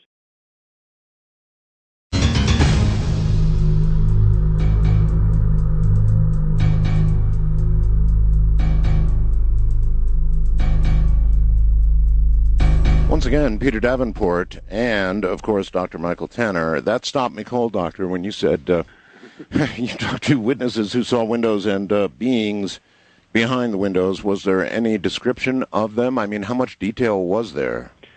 Well, they weren't quite low enough to determine what kind of beings, but they were at least humanoid from the descriptions that we got. Wow. But let me back up or rise above, so to say, and look at the bigger picture that began to emerge. I believe if you look at all the data we've collected, and believe me, there's still a whole lot more yet to be discovered, probably thousands of people that have information that haven't stepped forward or reported in any other way. Mm-hmm. This appeared to be a very purposeful, even elegant operation that was twofold. It was clearly a demonstration of sorts to the government through the military of a technology that's so far beyond anything we're capable, and I include anything, the black operation, so to say, or Groom Lake or anywhere else under a human operation. So it was not had nothing to do with any kind of military opposition or that sort of thing at all. Would you agree with that, Peter, that what we had in Phoenix was a demonstration? That's an interesting word. Yeah. I have considered that in years past. It's clear to me that the objects that went over Phoenix were not of man's manufacture. I feel very comfortable in going that far. Mm-hmm. Whether it was a purposeful demonstration or not, in order to answer that, having been born in Missouri, I'd want to talk to the occupants of those craft. Fortunately, I didn't have the opportunity to do that. Well, let me cite some examples here. Please. And let me, before I go on, the other aspect of the twofold purpose was this was also simultaneously a sort of parade for the citizens. But the demonstration aspect began to be very clear to me as we saw the number of instances of jets coming out of Luke Air Force Base primarily to intercept these craft. First off, we look at the orbs that came into the state from the direction of Henderson, and as Peter began to get reports from Kingman and Paulden just moving down the state, we have a formation of orbs that were described by Prescott witnesses like giant fireflies. They had an organic aspect to them. They were blue-white as they entered that area. As they left the Prescott area, they changed to a shade of yellow. By the time they got to the edge of Phoenix, they were amber, and they were, in fact, videotaped going across the valley at some distance by a retired military Air Force man who said they were like nothing he'd ever seen before. All right, may I just interrupt briefly to ask Peter, can you confirm that chase aircraft were sent up? Because I'm wondering why the military would send chase planes up after their own flares. Yeah, isn't that an interesting aspect of all of this? And well, yeah. I've, on Coast to Coast, in years past, Art played that tape of my conversation with the U.S. Air Force airman who called the National UFO Reporting Center about 8 hours after the Phoenix Lights event began. And it's clear that the Air Force was thrown into a tizzy over all of this. Over their own flares. Over their... Yeah, they knew that whatever it was that was happening was not of their making, and it was foreign to their operation. Well, all right. As we proceed, the orbs went to, by the time they were halfway between Phoenix and Tucson, they changed to a shade of red, and just short of Tucson, they split up and went in different directions. Meanwhile, and I believe from the information so far that the F-15s that Peter refers to as the ground crewmen talked about probably intercepted or attempted to intercept the orb formation. There are several sets of witnesses that emerged to back up a neighbor to the Luke Air Force Base that said there were 6 to 8 sorties or flights of jets that went out on that date, on that night primarily. We have Bill Greiner, the truck driver, who emerged early on, who paced a pair of orbs that, as they drew closer to Luke Air Force Base and then hovered, one of them virtually over the base, was like a hot air balloon in shape without the basket, as he described it, and as two jets, then a third one coming behind it, did a steep bank and arc directly toward this object. It shot straight up and disappeared. Another set of witnesses described a giant triangle that hovered over the Deer Valley Airport area, which is North Phoenix, and they witnessed two jets coming from the direction of Luke, attempting to intercept this craft, and instead of disappearing or moving as the others did, it held its ground, and the jets had to veer away to avoid a collision. Oh, my God. Peter, is there any way of trailing a paperwork? I mean, when they start scrambling planes like that, it's costly. There ought to be a Freedom of Information Act request or something that could confirm they scrambled. Well, I think Michael is probably the one to answer that. He was much closer to the investigation.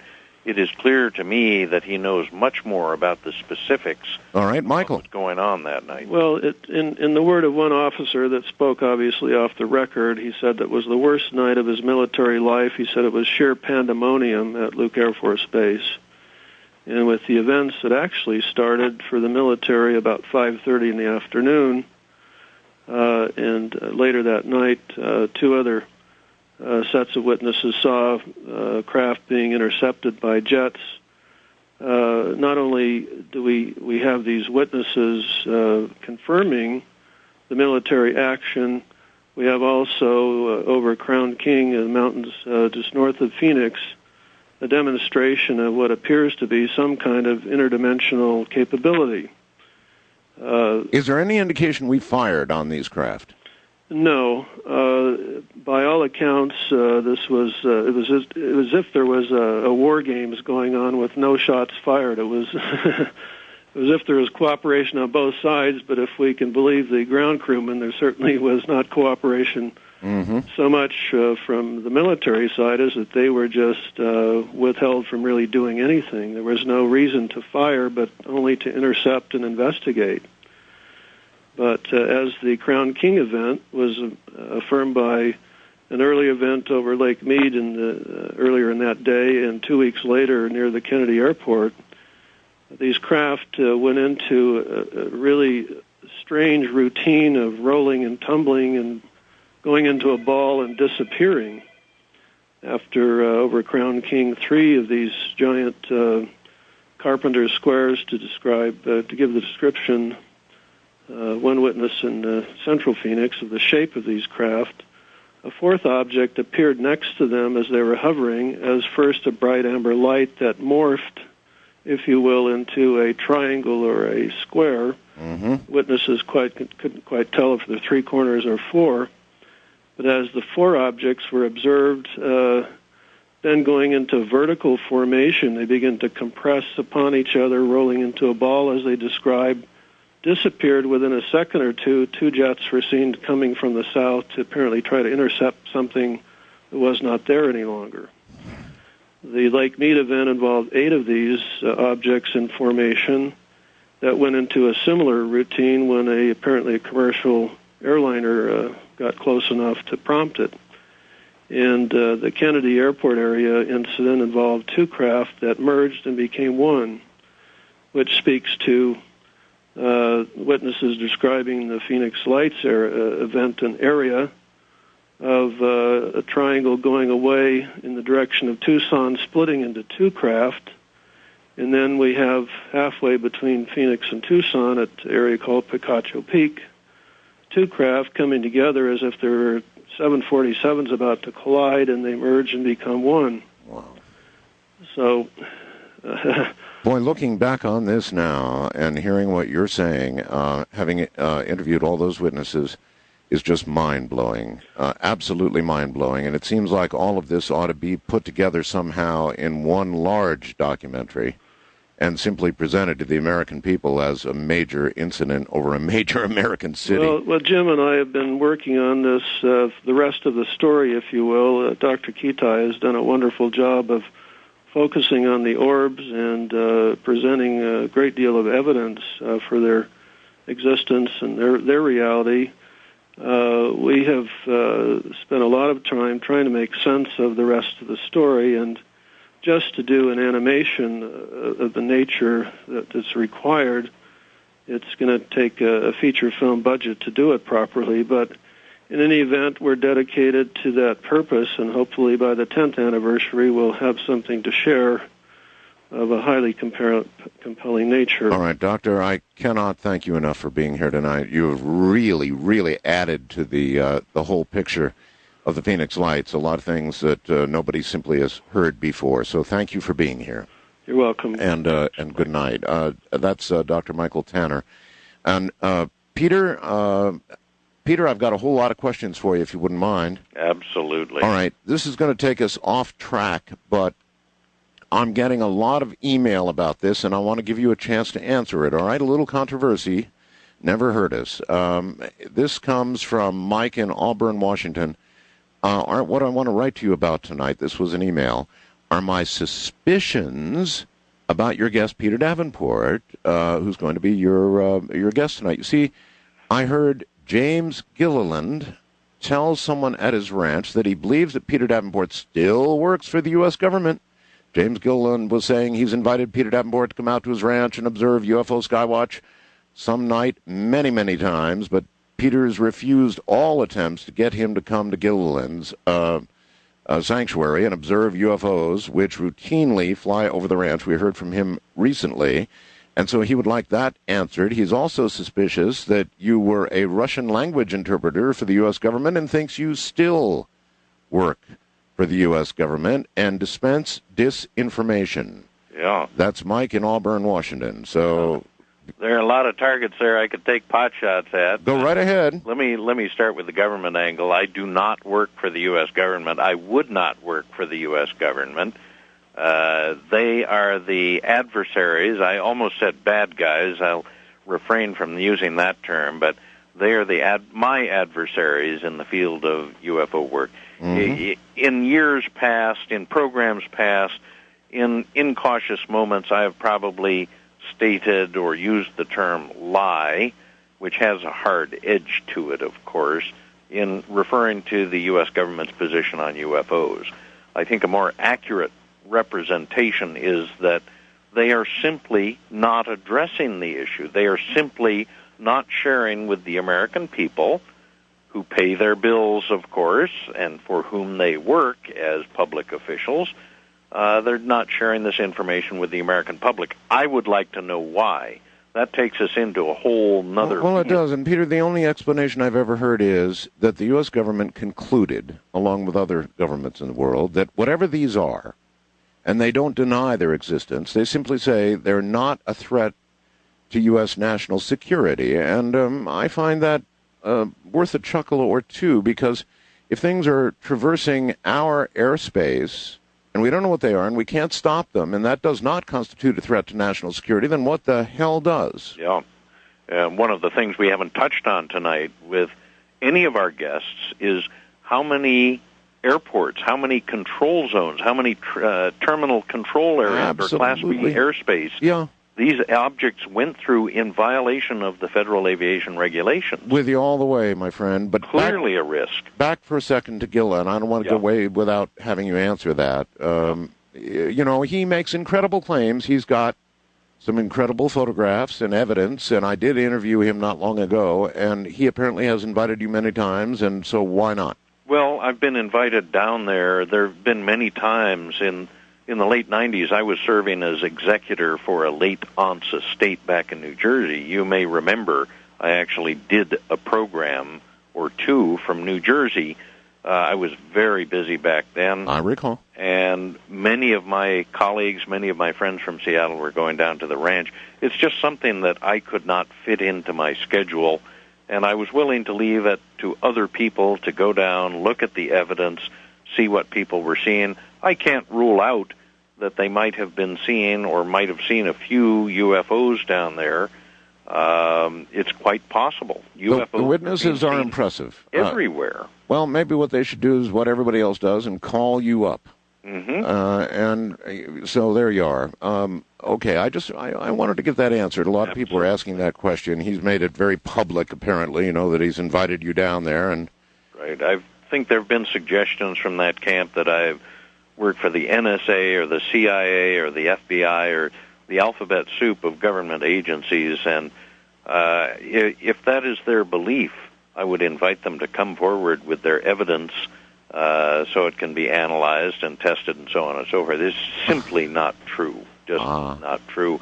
And moreover, I would cite the fact, what purpose would there be for me to work for the U.S. government in, I've put, I think, about 38,000 UFO reports on the National UFO Reporting Center website.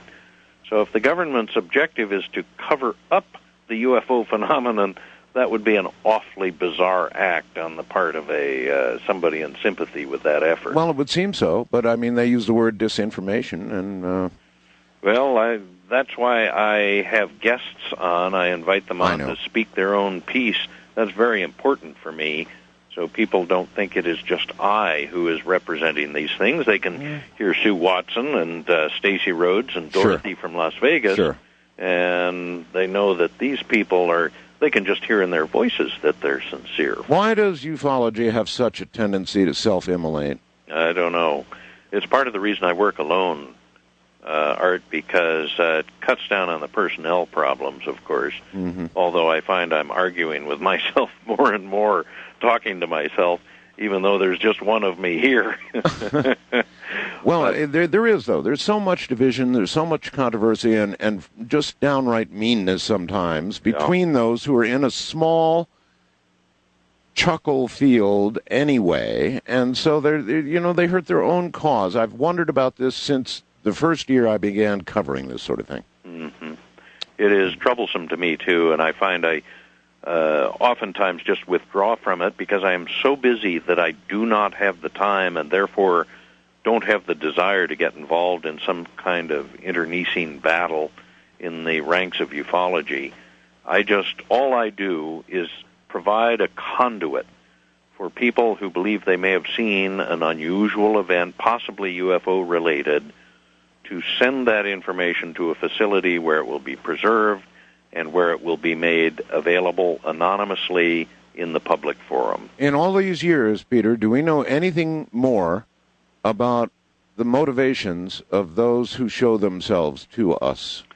I don't believe I do. Perhaps there are other UFO investigators out there who do, but it is more a mystery to me what is going on in ufology than it was 12 years ago when I took over the hotline.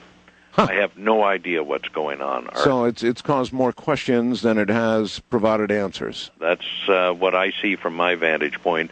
The only focus that I've seen occur is in the minds of serious investigators focusing on the U.S. government and its motives in all of this.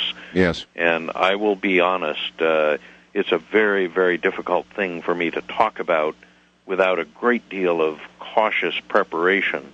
But what worries me more than anything else, is the possibility of cooperation in some form that we cannot even imagine between these objects, these presumably alien creatures, and the U.S. government. Indeed. Hold it right there.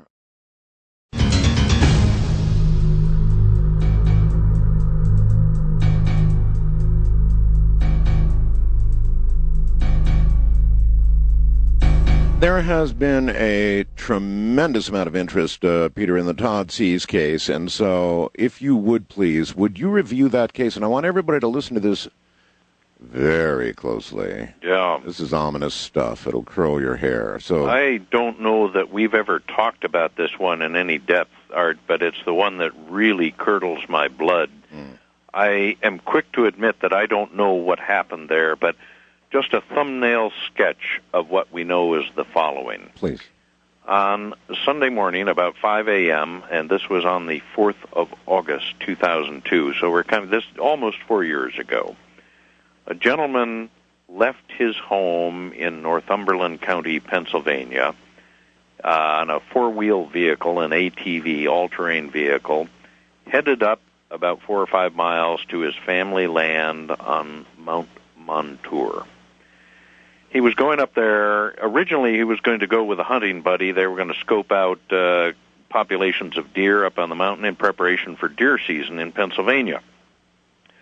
Well, he did not show up at home when he was scheduled to later that Sunday, and his wife called the authorities, submitted a missing persons report, and before the day was out, some 200 people in a search party were searching for Mr. Seas, and in fact, they very, very quickly found his all-terrain vehicle up very close to the top of Mount Montour. I think it was on his land. On the back of this vehicle, it is reported in the newspapers, they found his outer garments neatly folded, I am led to believe, lying on the back of the all-terrain vehicle. Yes. It is reported that one of his boots was found tangled in the top of a tree, perhaps 60 feet off the ground or so. Really? All very strange stuff. I'll say. Now, what I didn't know any of this. I knew nothing about this case until probably about the 25th of August, roughly 3 weeks later. And somebody sent me an email saying, "Why aren't you pursuing this case?" And I said, "What case are you talking about?"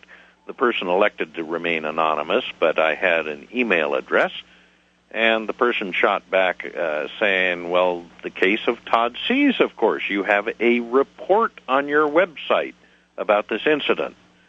And I went to our reports, and lo and behold, there was a report that was so bizarre that I had posted it, but I presumed that it was a hoax. Mm-hmm. It was a report to the effect that 4 grown men had seen a disc hovering above Mount Montour and a shaft of light connecting the disc to the top of the mountain and a man's body being floated up into the disc. Wow. And I went back and looked at that report and looked at it with from a different perspective now, because Mr. Todd Seas was searched for all that Sunday.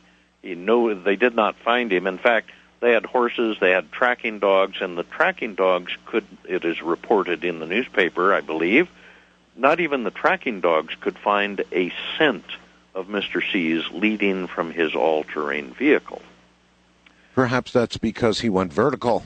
Exactly. That was very unusual in the minds of the search party members. Well, a shoe 60 feet in the tree. Was Mr. Seas ever found? Also unusual. He was. His remains were found quite tragically, and they were found suspended in underbrush, according to the information available to me. Uh-huh. He had a very unusual object clamped to his upper arm. I don't know what that object was, but people who saw it said it was very unusual. He was clad only in his undergarments, and it is reported to our center here in Seattle that the remains were so badly mutilated that apparently even perhaps his son could not recognize the remains as having been those of, or being those. Oh, good Lord. Have you been able to confirm? Well, I have, Art. I'm anticipating what you're about to say, but all of what I have said has been in the local newspapers back in Northumberland County, Pennsylvania. There were probably approaching a dozen articles about this case in the local newspapers. Oh, my God, that's human mutilation. Exactly. Human mutilation. However, I cannot guarantee that there's anything unusual about this. I'm assured by the authorities there locally in Northumberland County that they're in full control of this case. The only problem is that I talked to the medical examiner who allegedly performed the autopsy on Mr. C's body. Yes. And he admitted to me that this was a very unusual case. He could not talk about it. When I asked him if an autopsy report would ever be published or released, he said no. What? When I asked him if photographs had been taken of the remains during the process of performing the autopsy, he said yes, but nobody will ever see them. Wow. And the other interesting aspect about this, which I'm unable to confirm, is that very shortly after these remains were found, and very shortly after the local police had satisfied themselves that they were probably the remains of Mr. C's, it has been represented to me, and I cannot confirm this, that the FBI was on scene very quickly, that they moved the police cordon off away from the body even further. Wait a minute. Why was the FBI there?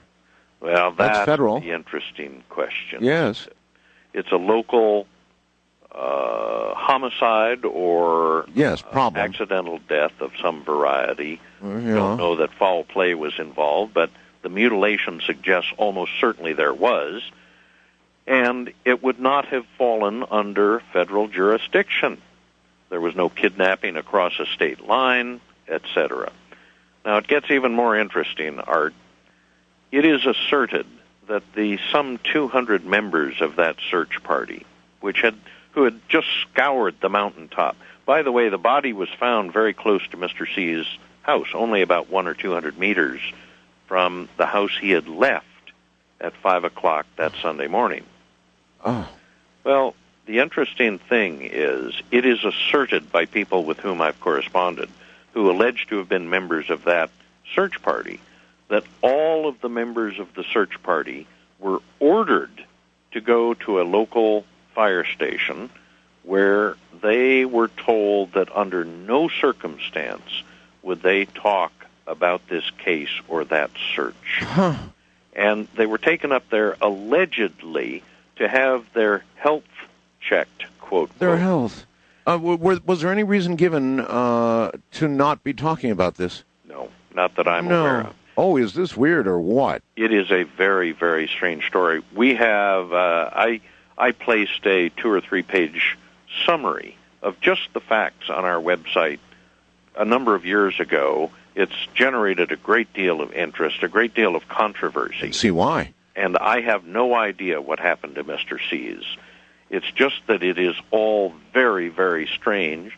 And I've read in Seattle papers over the last 2 or 3 years of similar cases in Philadelphia. There have been mutilation cases in Philadelphia, whether they're human-related or something else. I have no way of knowing. I haven't had... Well, what hit me were 3 things. The mutilation, of course, but the shoe 60 feet up in a tree, and then his body suspended over brush. I mean, come on, folks.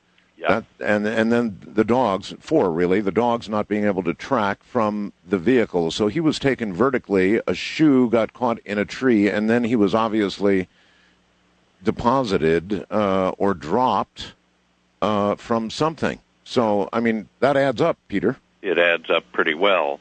It's just that I cannot confirm all of these facts, and the reason they can't be confirmed is that the autopsy report was sealed. None of the family members of Mr. Seas, of the decedent, were summoned to positively identify the remains. In fact, the remains allegedly were returned to the family in, I'm told, a sealed coffin.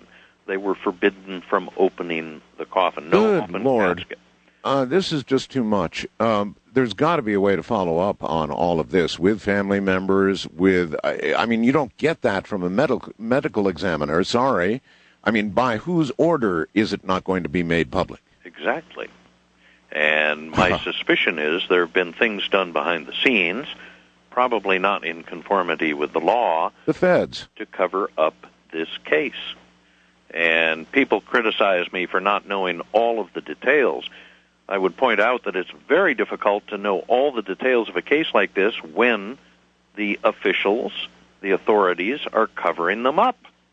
Well, is it not possible, for example, to follow up on what authority would the autopsy not be released? Absolutely, it would be possible. Okay. If I were not receiving 50 reports a day, I would have been on this. And if it were not on the other side of the country, it was turned over to MUFON, and they had a new state director in Pennsylvania, an attorney, interestingly. Mm-hmm.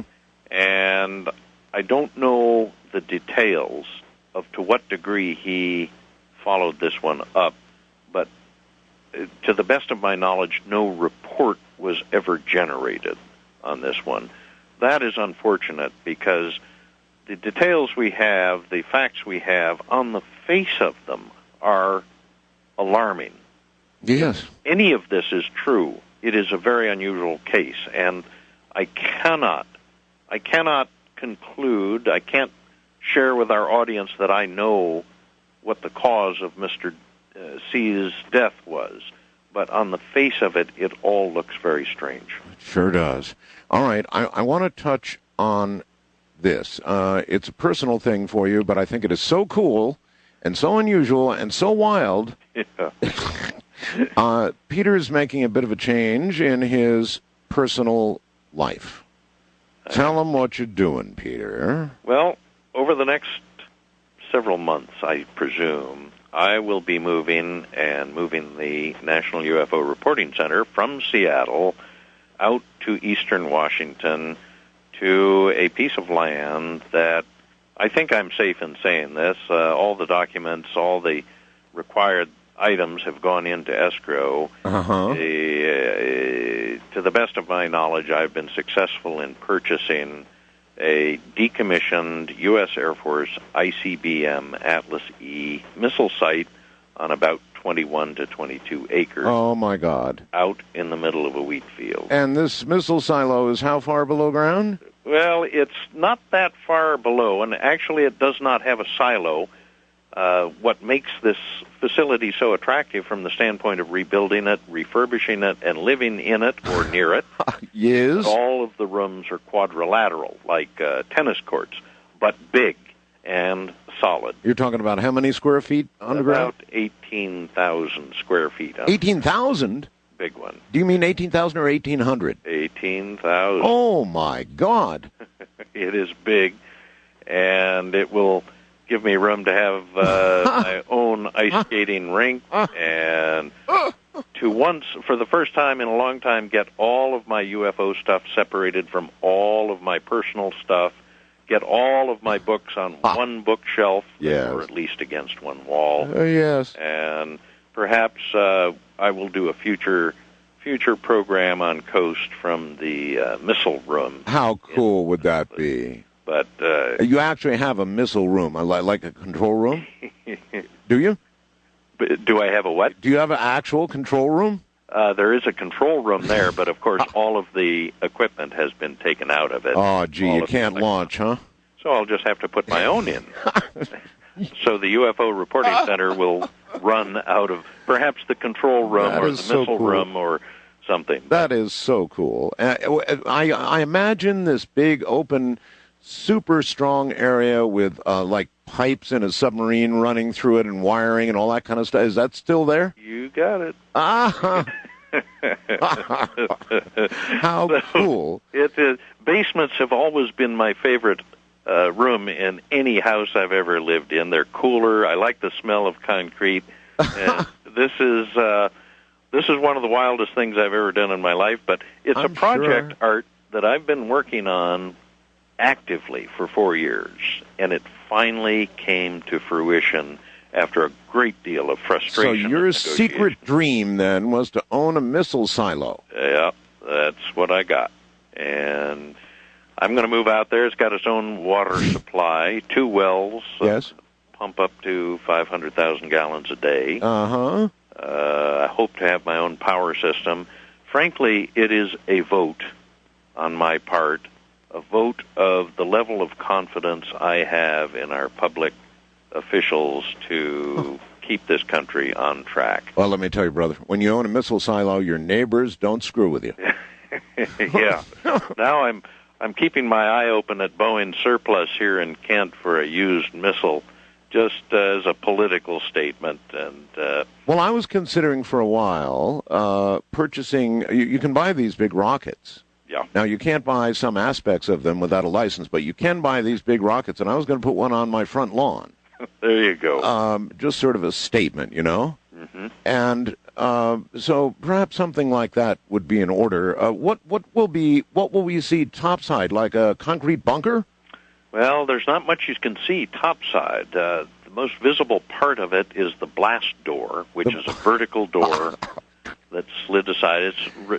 My understanding is it weighs about 70,000 pounds. My back door, my screen door, is about 70,000. So when somebody, well, I guess they can't knock, right? So if they push the button and it goes wow, wow, downstairs, you hit a button and this steel door slowly starts opening? Something like that. A blast door? Absolutely. Oh, that is so cool. It is quite something. Dirty, filthy. It is not. It's the ugliest place you'll ever see in your life. It's going to take me months to get the place cleaned up, to start getting toilets installed. And well, they must have toilets. They used to, but all of the interior materials were taken out when these places were decommissioned in 1964. I see. So all of that has to be re-engineered, reinstalled, and so on. Now, you told me earlier this was during the days when we operated on a 30-minute, in other words, if they were to launch over there, we'd have 30 minutes to get ours in the air before we became obliterated, basically, right? Yep, that's exactly. And so when the era of submarines came along, this particular silo became a moot point? Obsolete.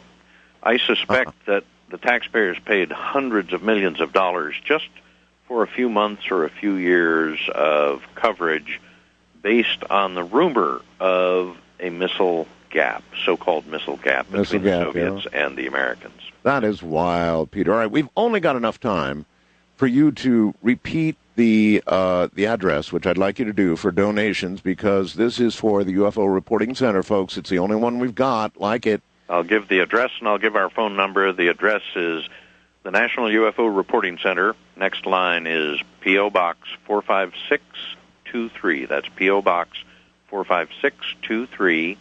Third line is University Station, Seattle, Washington, and our zip code is 98145. Box 45623, University Station, Seattle, 98145. Our hotline number is area code 206-722-3000 for current or recent sightings only, if people would please. I'm being inundated with calls, and, of course, I'm going to turn the phone off tonight, so people can call me sometime tomorrow if they wish, or later on Sunday, I should say. All right, well, give the number again.